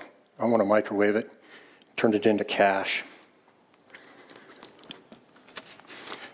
200,000 pounds of trash. That's what arrives at our landfill daily. 34,000 tons annually. At this rate, our landfill's going to be full in 50 years. And 50 years feels like a long time, but it flies by in the wink of an eye. Now, Sheridan does divert a fair amount of waste by recycling and composting, but 60 to 70% still ends up in our landfill. Our solution: introduce technology to transition legacy industries to long-term sustainable operations. Direct money for impact by connecting investors with community leaders who use those resources to solve the greatest challenges of our time, and support the project financially by monetizing waste and creating valuable products. We want your trash, and we'll share some of the treasure. Plasma. What the heck is plasma? Here on Earth, we're comfortable with solids, liquids, gases, but 98% of the universe is made of plasma. The northern lights, that's plasma. Lightning bolt, that's plasma. The surface of the sun, plasma. The neon sign, plasma. Microwave plasma gasification uses that state of matter to tear trash apart, piece by piece, without a big lighter. No lighter needed. This, about 1,200 degrees. Plasma, we can get 2,000 degrees pretty easily. We can ramp it up to 12,000 degrees. Nothing survives inside the chamber of our plasma system. It's been researched. 4 PhD students and researchers in federal labs spent thousands of hours learning and understanding how microwaves work. Engineers have taken that information and made microwaves useful. So now we can reduce the volume of trash by 90% and make money. It looks complex. What we have, shredded waste entering into the microwave chamber system. Again, 2,000 degrees, ripping apart all of that trash, ionizing carbon, oxygen, hydrogen, and some silicates. There's filler in everything. That filler in carbon tends to drop to the bottom of the chamber. The lighter material exiting and processing with filtrations and compressors, hydrogen gas, carbon monoxide. Those systems, the components of synthetic gas, go to a fuel product, similar to diesel, jet fuel. Hydrogen, again, another product, both of which can be used in a gas-fired turbine to generate electricity. But we're interested in graphite. That's our product that we want. And that slag, that lava that ends up at the bottom there, that's the only thing that we would need to send to the landfill. But we can crush that up. We can pulverize that and use it as an aggregate component in cement manufacturing. So ultimately, we can reach 100% recycling. There's no need for anything to go to the landfill. And it looks complex, but it's not. It's just the microwave that you would find at home on steroids. Where am I at? So why build such a thing?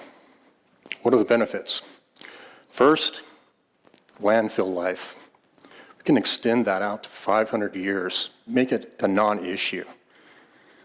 Second, create valuable products that can be sold. Third, federal tax revenue stays local. The tax incentives for the hydrogen production associated with this are substantial.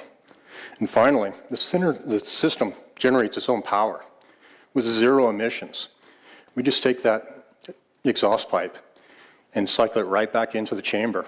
We can take the CO2, the NOx, all of the stuff that your catalytic converters take care of. We can reduce that down and, again, make valuable products. Zero emissions.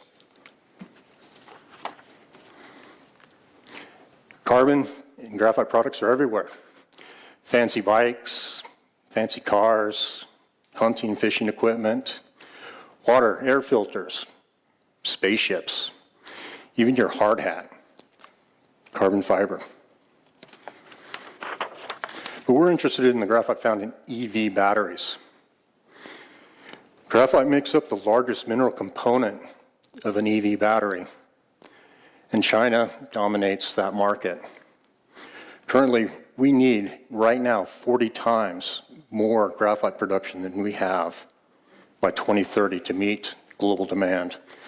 Billions in investments needed right now for new graphite mines. But why create a mine? Why not mine our landfills?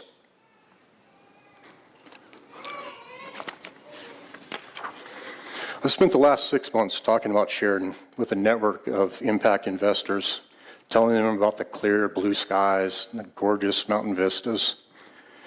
But what caught their attention was the landfill that was filling up and the second most expensive tipping fee in the entire state of Wyoming. The folks in Jackson pay just a little bit more for their waste management. So we developed an action plan to bring profitable, clean technology already in use in South Carolina and Florida. Bring those technologies to Sheridan, Wyoming.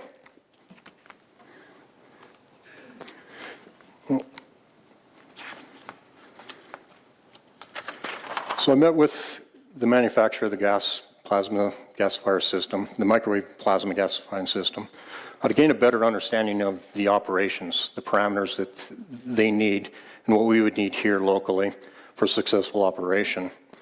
With that information, I went and met with the Sheridan Solid Waste Superintendent, introduced the plasma system. He was cautiously optimistic. But he arranged a follow-up meeting with the utilities director, the assistant utilities director, and himself. And we discussed site requirements, locations, and possible permitting issues. They were thrilled, but they'd heard this before. What was different? The difference? Tax incentives. With the Build Back Better from 2 years ago, introduced $400 billion in incentives. It has spurred nearly $3 trillion in private funding to enter the market. And these tax incentives remain with the project for 12 years. The benefit of daily hydrogen production creates a credit to reduce the liability for 12 years.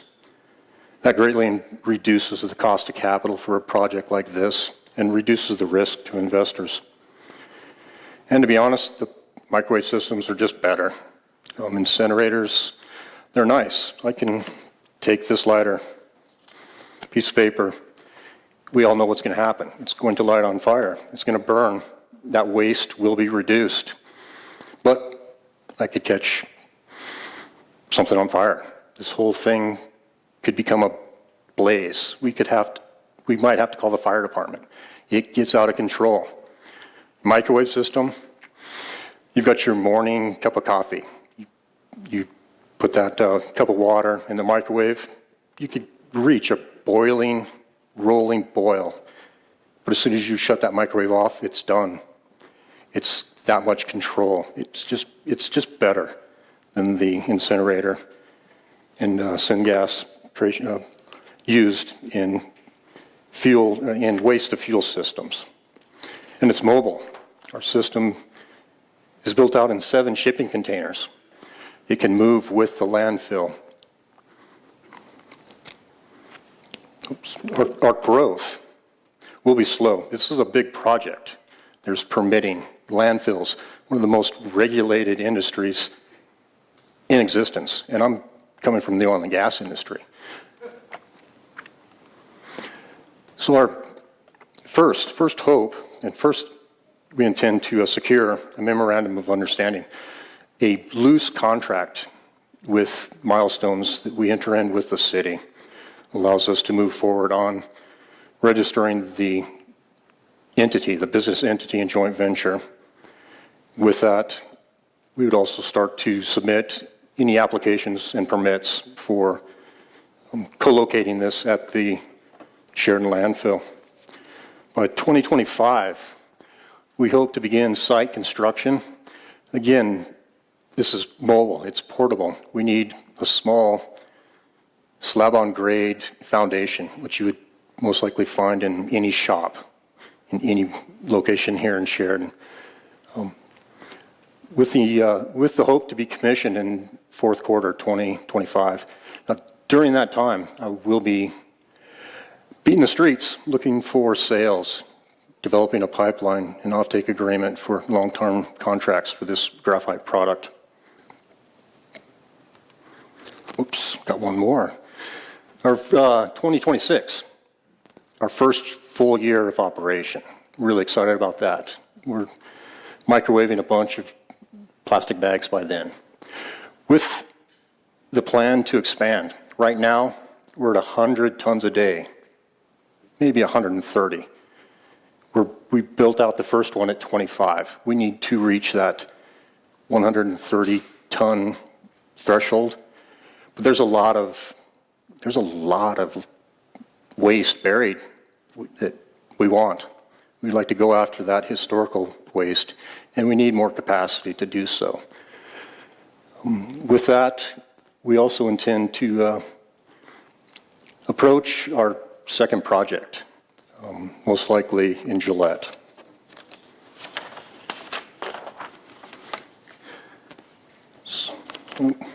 So again, we're a facilitator. Pilot Project Solutions is a developer. We're a talent agent. We direct change. We make introductions. Our business model is to establish operations in a location like Sheridan. Once the project is up and running, Pilot Project Solutions will continue to receive passive income as a minor equity partner. Initially, we'll need to do due diligence on our own. The folks we're talking to are very sophisticated. They have their own contracts. They have their own attorneys. These will be very complex contracts to work through. I'm a geologist, and lawyers, they're expensive, but they're worth it.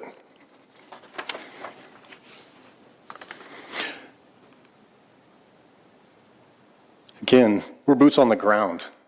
The technology is in Florida. The investors are in the UK. The landfill's in Sheridan. I'm the intermediate that answers any of the questions, makes those introductions, and brings a project like this to completion. In summary, it's a safe, proven, reliable technology. 3 to 4 full-time positions will be needed. We're expecting $50,000 annual salary. The graphite market is growing. It's robust. We need a lot more by 2030. The city, by providing the waste and the land, will be an equity partner in this with an expected revenue by 2026. And this project concept is repeatable in other Wyoming communities. Thank you.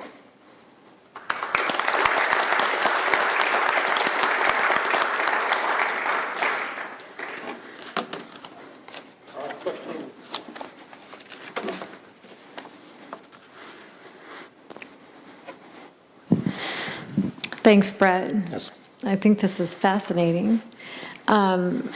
Initially, when you were talking, I was thinking that this would be like an in-home service. Then I Sure, hear that sure. it's a much broader spectrum. I saw a lot of the revenue. I didn't see the cost. Sure. So what does the cost look like, knowing that our seed funds are 100,000 Sure. to be distributed? Absolutely, and then the cost way exceeds the seed funding. Again, I'm facilitating this conversation and have commitments, light commitments to $5 million for the construction of a system. Again, these folks they're impact motivated. The system obviously makes money. It generates tax credits for their benefit. The carbon product itself, at $500 a ton, is at the low end of the spectrum for this product. Activated carbon for water filters today trades for almost $2,000 a ton. The EV battery quality graphite, $7,000 a ton. We're budgeted out and expected at $500 a ton, so we're at the low end on this. But again, the soft commitment will be from these impact investors that want to see environmental impact and community impact. They're interested in transitioning the ownership of this system once they're paid back to the city. They want this to benefit the community here. They're not interested in the benefit of a few accredited investors. They want the community to benefit. Okay. Then my second question is just thinking about environmentally, those components and safety. Do we have anything to gauge what that will emit as we're burning these things? What does that look like for emissions and so on? It's completely self-contained. There are no emissions. Everything is captured within the chamber and the plumbing that routes to a concentration and distillation system so that we capture every useful product. The hydrogen, the carbon monoxide, those are continually distilled down, making, like you would expect at an oil refinery, a diesel product, jet fuel. All of those products can be created. But for every gallon of jet fuel we make, that takes carbon and hydrogen away from our graphite pile. We're interested in creating that graphite pile and using the hydrogen and that synthetic fuel to run our generators to reduce our operating costs and our power demand. But this is a fully contained, isolated system that has no emissions. Okay. Thank you. Yeah, great presentation. It's fascinating in regards to the technology. So what's your biggest barrier right now? And why isn't this already taking place? It's underway. We expect to continue with this week. Again, I'm in contact with Innovo Network on a weekly basis. We're discussing strategies and opportunities to move these technologies into communities like Northeast Wyoming. Again, high level, we focused early on for Dade County, Florida, 6,000 tons a day. The numbers for that are huge, and this is an opportunity at scale. 25 tons a day is the base system that this builds at. It's modular. We build up from that, but they don't build anything less than 2 or 25 tons. So there are only a handful of communities in Wyoming that produce that much waste per day. But this is moving forward, and the biggest hurdle right now is the time. We're dealing with city, state, federal. There's a long road ahead, but conversations with state DEQ and local engineering firms with the expertise to assist in this permit, there's no federal EPA issue that they see hanging this up, something that could take this 10 years down the road just dealing with the air quality permit. We have no emissions. This will be an easy permit to submit and receive. So again, it's time. This is 6 months in creation. It's a continued process, but it will arrive in Sheridan. Great, thank you. I understand the environmental value and extending the capacity and lifespan of our landfill here. It sounds like the revenues generated by graphite sales would go to the investors Yes. that are external. And it sounds like perhaps the revenues from the service provided might also go to those investors who are supporting the equipment and infrastructure involved. So for pilot project solutions, Right. for the facilitation services that you're providing, what does the economic impact and longevity of your service look like for our local community beyond the environmental impact? Sure. So the first 2 years, I'll be under contract as a consultant with my fees being supported by the initial investment.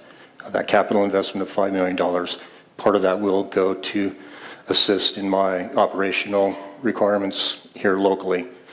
Beyond that, the first 2 years is commissioning. Once it's up and running, there will be someone else that steps into my position here locally in Sheridan. With that, I maintain a 10% equity stake in this. So I will receive the investment tax credits and a small portion of that revenue for the next 10 years. So that continued passive income supports additional efforts that we look to pursue. But in the end, I'm wanting to put myself out of a job by having a successful operation that is self-sustaining.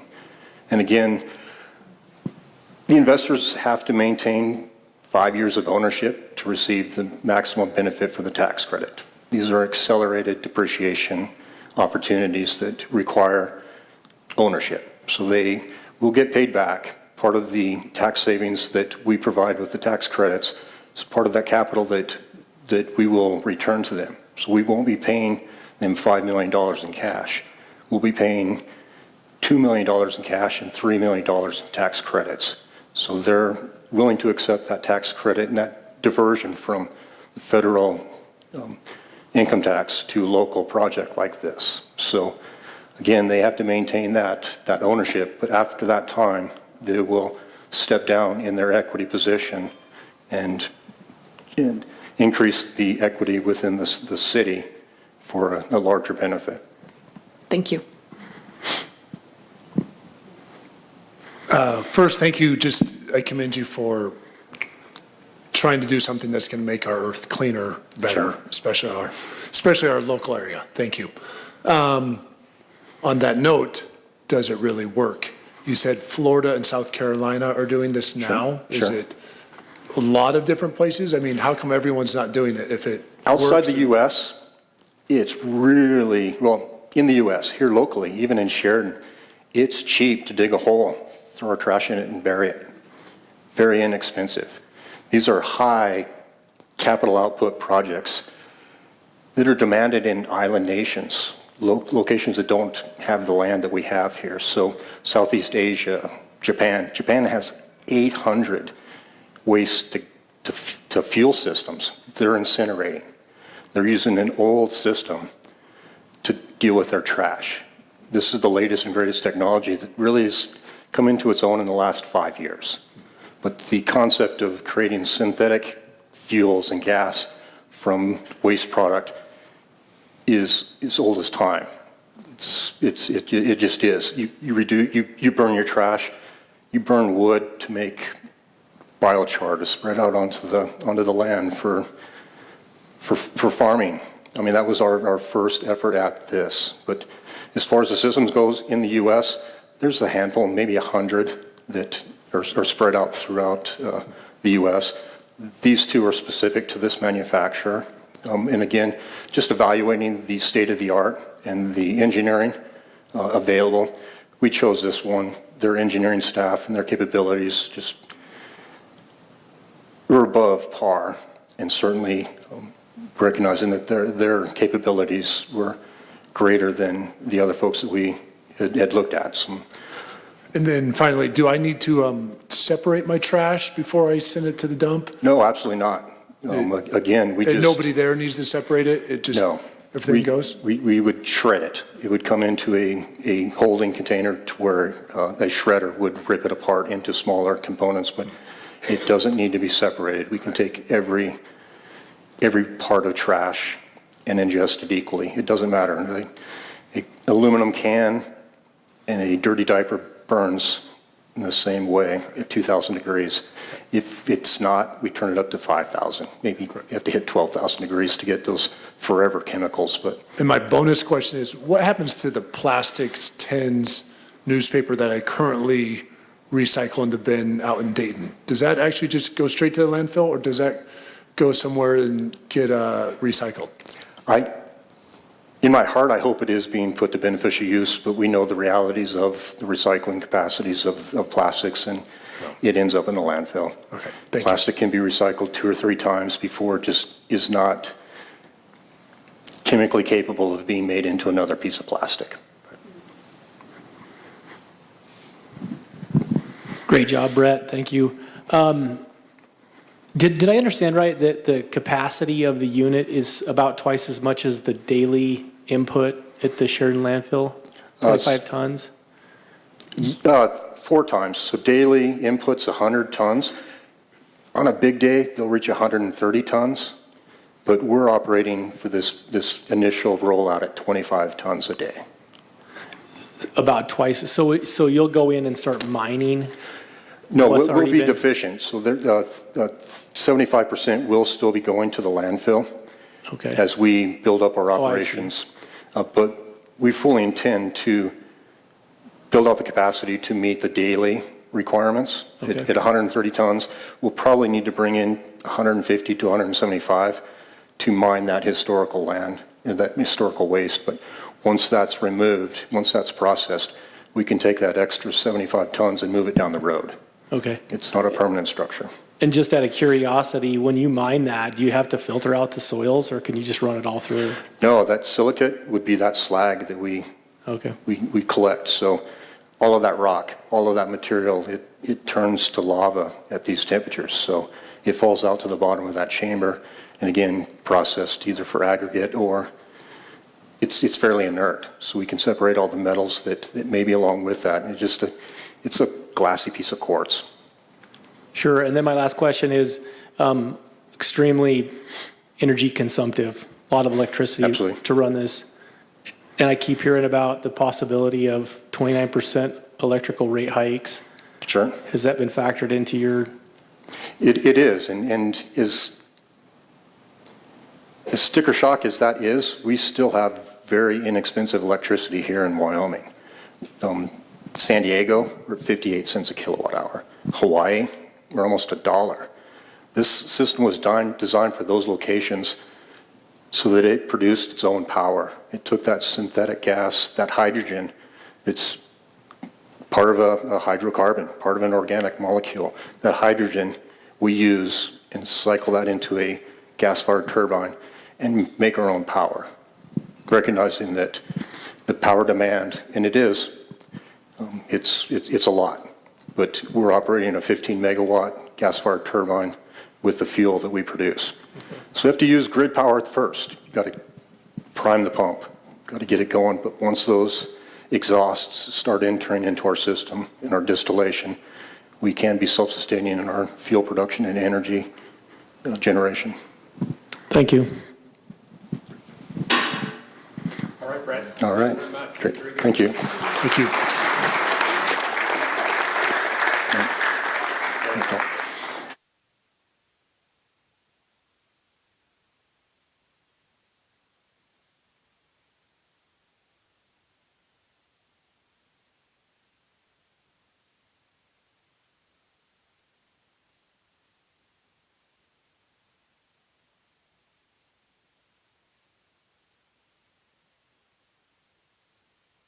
Our fifth finalist is an app called Ixnay. It's Anna Bailey. You're going to find out what Ixnay is all about. So let's welcome Anna right now.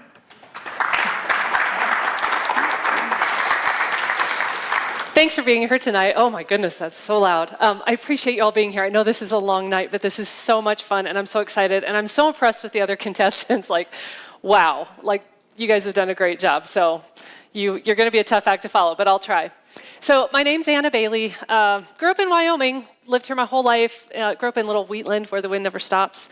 And we came here very intentionally to Sheridan in 2009. So we've been here 14 years, and we love it more every day. I was a stay-at-home mom for over 20 years, raised 4 kids, and about 10 years ago, I stepped into a career as a financial advisor, and about 3 years ago, I opened my own practice as a certified financial planner, and I really love that. So that's a little bit about me.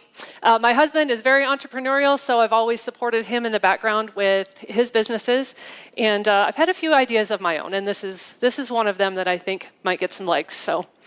Now, if you can interpret that sentence there, you might have grown up in the 80s passing notes to your classmates, and that was the original texting, I guess, back in the day. It says, Ixnay, the adbe, Ipke, the udge, and that is Pig Latin. So if any of you remember that, so nix the bad, keep the good. So it's a little bit of a play on words here, but what does nix mean? Well, it can be a noun meaning no or negative, or a verb to stop or prevent, to reject, refuse. So that is the context I'm using for this app that I want to create, because we want to help people avoid allergens, additives, and fake foods, things that are more and more prevalent in the foods that we eat. And so I'm hoping this helps people sort through that. And I'll start with my why. So about 10 years ago, our oldest son married this lovely girl, Kelsey, who I love dearly, best daughter-in-law ever. She has a tree nut allergy. And so we just have to be really careful. When I buy granola bars, I got to make sure there's not something in there that's going to make her sick, right? So then here's my husband. A few years later, after they got married, was diagnosed with cancer. So we wanted to rid our house of harmful chemicals, give his body the best fighting chance, and eliminate harmful additives and things that might be in the food that could be toxic to him. So we became very intense label readers, and this takes so much time and energy, and you have to learn a lot. Like, what are all these terms? Some of the things they put in our foods, that's not even really English. So then my next reason is little Everett here, 4-year-old grandson, and he has a red 40 sensitivity, and I didn't even know this was a thing, but his other siblings don't deal with this, but when he consumes red 40 in a number of foods, which I'll show you, he gets hyperactive, has a hard time focusing, hard time going to sleep. He even gets aggressive and angry.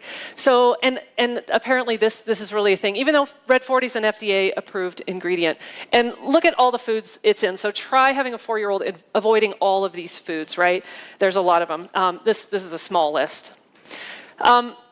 And the food industry is a little bit deceiving too, because, here's an example of Country Time lemonade. No artificial sweeteners or flavors. Yay. Oh, and a good source of vitamins. Awesome. But, oh, look, here we go. There's the red 40. So please don't feed this to my grandson at the potluck, right? So, or my husband Joel. It's just got a lot of garbage in it, right? So here's another example. You buy heavy whipping cream at the grocery store. This is a single item ingredient. You think that's what you're getting, right? What are they hiding inside? Carrageenan, polysorbate 80. Now, all of those things have a purpose, right? They hold it together. They're thickeners. They're for color, whatever.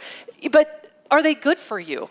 So really, to get decent heavy whipping cream, actual whipping cream, you have to buy organic or go to Crossy Dairy on Main Street, right? So even the things we think are simple to buy are not.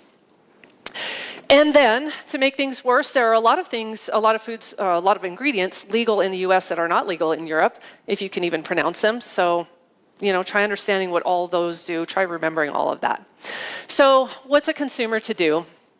Now, when we look at the market, the number of people that are concerned with, that have allergies or are concerned with what they're consuming, there are about 20 million people in the US with food allergies and another 85 million that actively try to avoid the common allergens.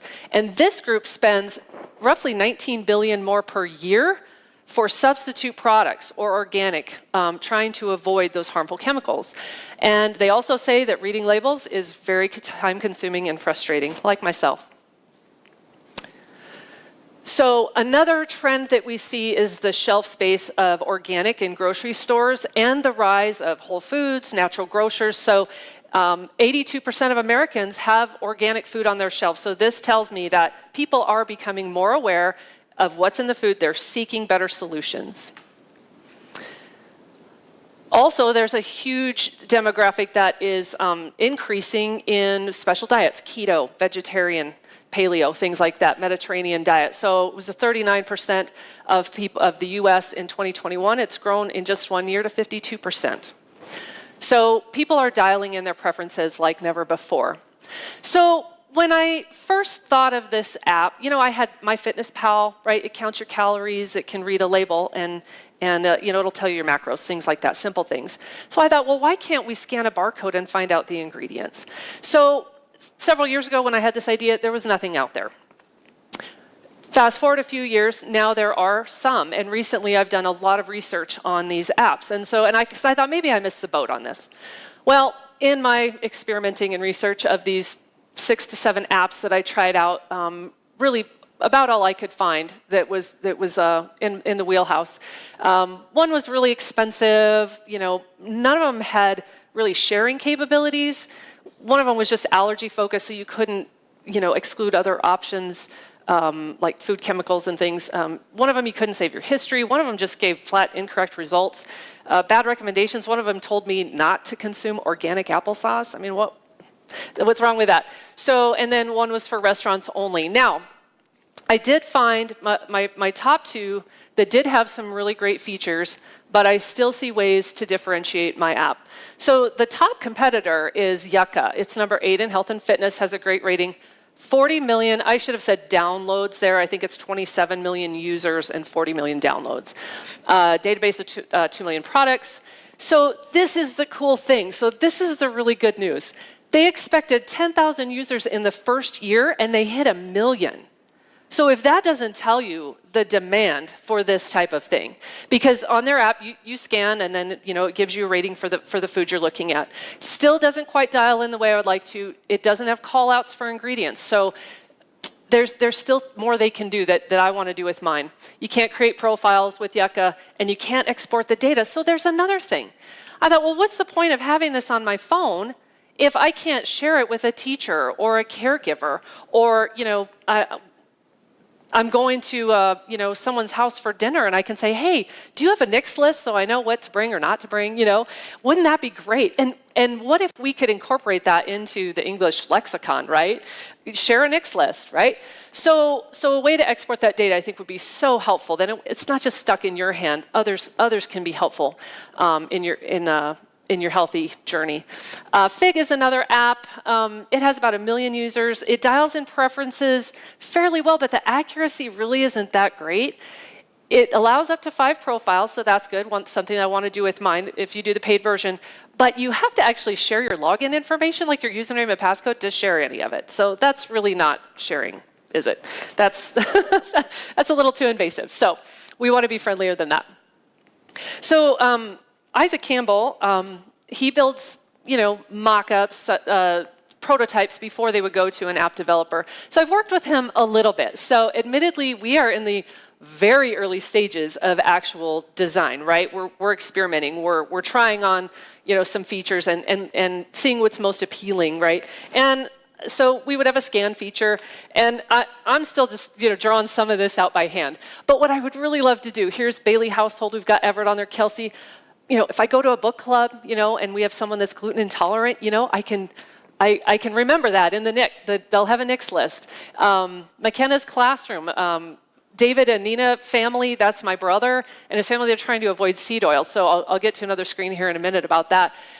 So we want to have a way to filter down all these things that you might want to rule out, and a level of avoidance. I might die if I consume shellfish, or it's just dangerous, or I just don't prefer it. Things like that. So, we'll build a history and categorize these foods, and you can see that we've got all, so we can see all the lists. We can go to Johnny's list, go to my list, go to the book club list, and we can see those things and what they're trying to avoid. So here's this again, another simple mock-up. Everett's NICS list. These are the things we really can't have on there. This is a history of things we've tried. If we want to scan an item specifically for Everett in this screen, we can, or we can search this list. If Kelsey's already created it, I can search the list and I can say, can he have this brand of fruit roll-ups? And maybe it'll be in there. I can scan that box of fruit roll-ups and see if it's got the red 40 or not. Just this past weekend, I was at my brother's house, and I have these great new granola bars that I really like, but I was like, hey, Nina, do you want one? She's like, oh, let me read the back. She's like, nope, it has seed oils. So, I could have discovered that before I even bought it or offered it to her. So some people they're dialing in pretty tight. So what does it take to move this forward? Because again, this is a brand new idea. Honestly, 2 months ago, I did not envision myself up here. So it's been all in here. So really, because I'm not going to be building the app, I'm not an app developer, I'm going to hire that out, right? I'm going to find the best team for the job to do that part of it. So I don't need to learn code. But if I pay a development shop to bring this to market, it's going to cost about $50,000 for the iOS Apple version and another $50,000 for the Android development, and approximately, some legal and marketing fees. They're about $130,000 within the first 6 months or so to actually launch this. I have some more detailed numbers in just a moment, but within 3 to 6 months, we could probably have this thing launched, which is really exciting. The pricing model that I would like to use is to offer a 30-day free trial, get people locked in, creating lots of profiles, get them really interested, using it well, and then a $1.99 a month subscription. MRR, or monthly recurring revenue, is one of the best app models for sustainability, attractiveness to other investors, et cetera. And attractiveness to a technical co-founder that we would want to bring in the future. That shows us it's sustainable. So now I looked at this. What does $1.99 a month do? This is, frankly, I was astounded when I started doing the math. I'm like, holy smokes. So if we get 5,000 users in the first year, which is nothing, basically the app creation costs are paid for, right? If we get 50,000 in the first month, app creation costs are covered in a month's time. And look at this, we get 100,000 users, annual revenue could be almost 2.4 million. So it's really crazy how that adds up, and that's really not not a lot of users when you think of, how far the reach can be for an app like this. So my goal would be 1 million users. Now this is before expenses. We'll get into that, but that's just income, which I was just boggled by that. So 3-year financial forecast. Again, a lot of this is speculated. There's a lot of unknowns. I did include a pretty hefty contingency category here. There's a lot of unknowns here. Taxes aren't figured in here. The types of employees that we would hire as we develop, additional engineers, HR, customer support, those things are going to develop over time, specific to how fast this grows. So, but I do see, first year probably, we're not going to have a profit, but if we can get to 100,000 users in, a year and a half, that's 1.6 million. So not too shabby if we can get the word out and get people using it. So next steps for me through November and December, of course, finishing the top 3 tonight, form the LLC, get registered, do all those legal things, and turn an attorney loose on some trademark research. That's probably the first thing, one of my top items. And then continue the market research. I've got a little survey, and I'll give you guys the QR code at the end, but I've been passing out these little postcard-sized flyers so people can scan this and take my survey. And so far I've gotten some great results from this. I'm finding that almost 80% of people who've taken this survey said they would use an app, or they do want to eat better and try to dial these things in. They would use an app if it would help them make these decisions. So getting some good numbers there. And some of them, they're willing to pay for it if it's something that makes their life better. So continue that market research at least through December 31st on that survey. I've started to build an advisory team with Adam Metcalf, who is the founder of ZMe, which is a top 25 social app. It's like LinkedIn for college students. And he's been very successful with that. So I don't need to reinvent the wheel. I want to learn from people who've gone before me. So I'll be leaning on him. And he said, I can ask for any advice, and he's been on the phone on speed dial whenever I've needed him. So he's been really great. I've also spoken with Josh Law, who has said, hey, I'll hold your hand to get you started, and with OnlyCo, and he's been very helpful. Continue with the screen mock-ups, really dial in how we want this to look and feel. I will be contacting developers, gathering proposals, sending out RFPs and such, and securing additional funding. I do have assets that I can throw at this myself. I'm sorry, I keep getting hair. And so I can throw some assets at this myself over the next 6 months, and the funding, if I were to win some here today, would really help a lot to make this happen faster. So in January, we would do a legal review of those proposals. This attorney, Tony Tees, said, if you hire an app to be built out and you don't have a good contract, when you don't really own that. So she's like, we will review that. We will go through it with a fine-tooth comb, right? So I would just make sure that that our data and our development is proprietary, that we get to keep it, and kick off the development. Put the money down and get them going on it, and design meetings with that developer. Testing evaluations as it's being built out. March would be the goal for a beta launch, and then we would be interviewing users, gathering feedback, seeing what we can do better, and hoping for a full launch in April. Once the full app is ready to go, we're going to do a social media blitz. We're gonna be blasting this wherever we can. I'm gonna be contacting a lot of podcasters, Sean Model, some of the bigger health and fitness apps. They're always looking for people to interview. You know what? Hey, your listeners today can get a special 6 months free if they go try our app out, spread the word, things like that. And they can include links for people to go right to it and download. So in May of 2024, if we can get 5,000 users in the first month or two, would be incredible. And just continue promoting. Goal of 10,000 users the next month, and at that point, once we see that we have revenue starting to accrue, we could entertain offers for a technical co-founder. That is a person that would help keep the code current, watch for security issues. They basically do all the technical stuff after the development shop kicks it off, and then hire additional staff. So. Long-term plan, of course, just keep growing the user base. AI integration is something that is now able to be built into apps and all kinds of applications, so we will take advantage of that. I have other ideas for enhancements. One thing, Chuck McGarrett gave me this idea, collaboration with daycares and schools. I thought, wow, that's amazing. You could have Johnny's classroom or Mrs. Smith's classroom, and she could say, here's a Nix list, parents, so please don't bring these to the classroom.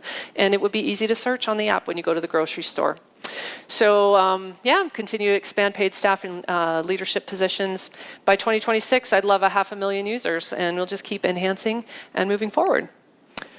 So my personal bandwidth and commitment, I do have a day job, but I have a lot of flexibility in what I do. I've got a lot of support. I have a wonderful assistant. She's on board with helping kick this off as well, doing anything I need on either side of my businesses. And then I'm tied to Sheridan, Wyoming. This is our home. I love it so much. We will hire as many local people here in Sheridan that we can as we find capabilities, and definitely within the state. There's one development shop in Denver. We might have to reach out a little bit regionally for some of this expertise, but we'll see. We'll do what we can right here. And I'll continue to build out the advisory team. I'm willing to take orders and learn from others.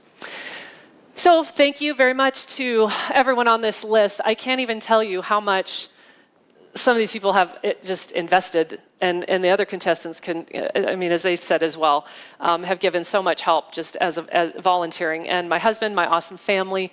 So thank you guys for your support. Some of the research I got from the SBDC was really, really amazing. So, and supports my theory here that there's a need for this. So here is a link to the survey.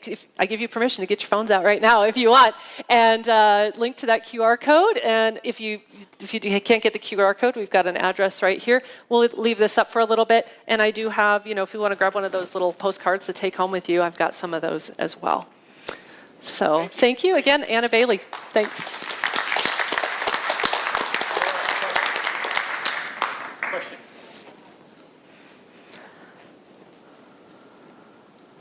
Hi, Anna. Wonderful Annie. presentation. I have celiac, so this speaks to me as well. My one question to you, and I don't know what this looks like, but in the world that we live in today, the first thing that popped into my head is legality and liabilities. So if someone scans your app and you say, this is good for Johnny X, and then he eats the thing and ends up in the hospital, do you have any idea how you will be covered, or what does that look like for you and those kind of expenses and the legalities that go with that? Yes, great question. I did notice on some of the other apps that I tested out, they do have disclaimers and even little notifications, within the app, not just when you buy the app. There are notifications that, this is a recommendation, you are still responsible for what you consume. So yes, but that was a concern of mine as well. But we have Uber picking up perfect strangers, driving to weird places in the middle of the night, So things can go wrong really with any app or service that you provide. And so yeah, we'll do our best to work around that, cover our own rear end, and make it the best product we can for safety for people. So. Great. So those were expenses that were included in your projected income, liabilities, so on and so forth? Some of that was in there, yes. Okay. And that is a little bit of a question mark. How much does an attorney charge to really build out the full, full suite of documents and disclaimers and things like that? So I'm guessing it's in the tens of thousands, 10, 20,000 at least. So. Well, I think for $1.99, it seems like a good deal. Thank you. Thank you. It's a great presentation. Thanks. Great presentation, Anna. Can you describe how the information gets downloaded? Do you scan the barcode? How does that work? So you scan a barcode, or you can enter it manually, right? So if the product isn't picked up on the barcode or doesn't have a barcode, you can enter it manually. And my goal would be, and I do have this capability in the MyFitnessPal app, it builds a database of other products that other people have entered. So sometimes you start typing and it'll start pre-filling.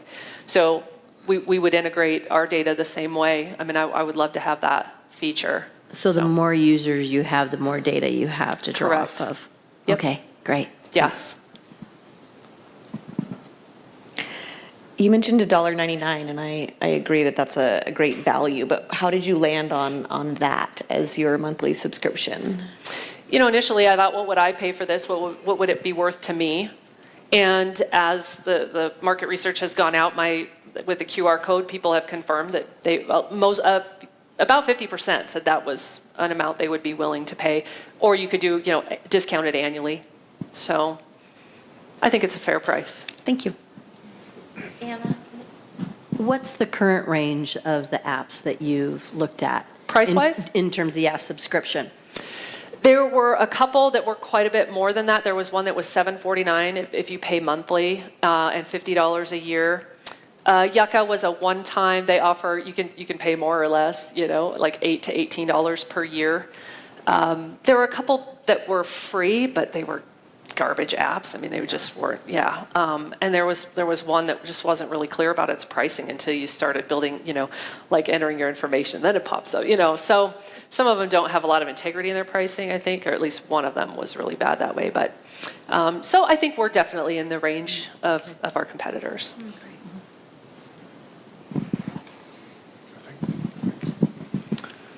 I tried out your web address and I got a 404 error. Guys, I need some help. You're hired. I was just curious. I assume that because the cost gets passed through the service provider on your phone, they take a portion of that. Do you happen to know? Is that? That's a great question. Just because the fees all go through, so I don't know. I just wondered if that was anything that you dug into. I have not looked into that yet. I'm sure there is some kind of fee to be on the App Store and in the Google Play Store.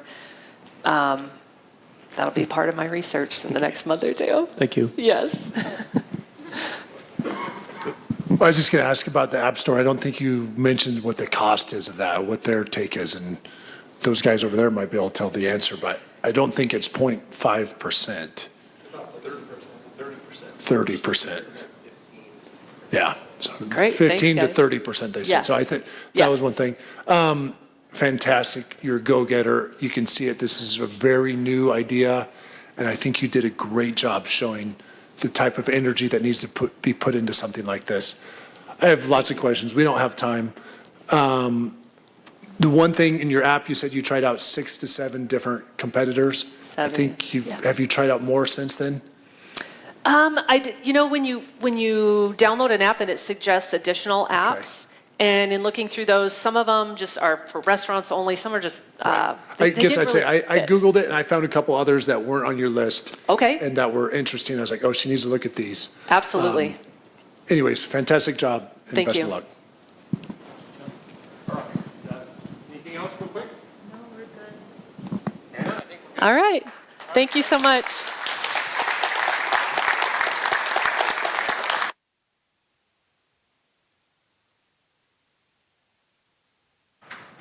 All right, well, that was 5 pretty intriguing and outstanding plans. I hope we can give all 5 finalists a round of applause.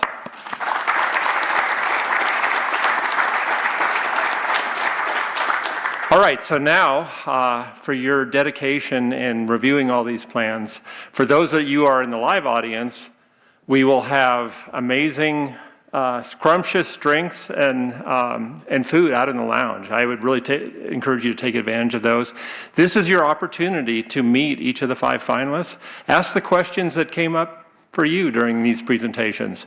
And so they're more than willing to kind of share all the details that they have. So I really encourage you to do that.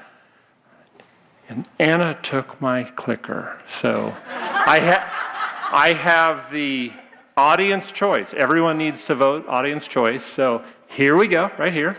So once again, get your vote in. Make sure that as we review these plans, you put your vote in for the plan that you would like to favor.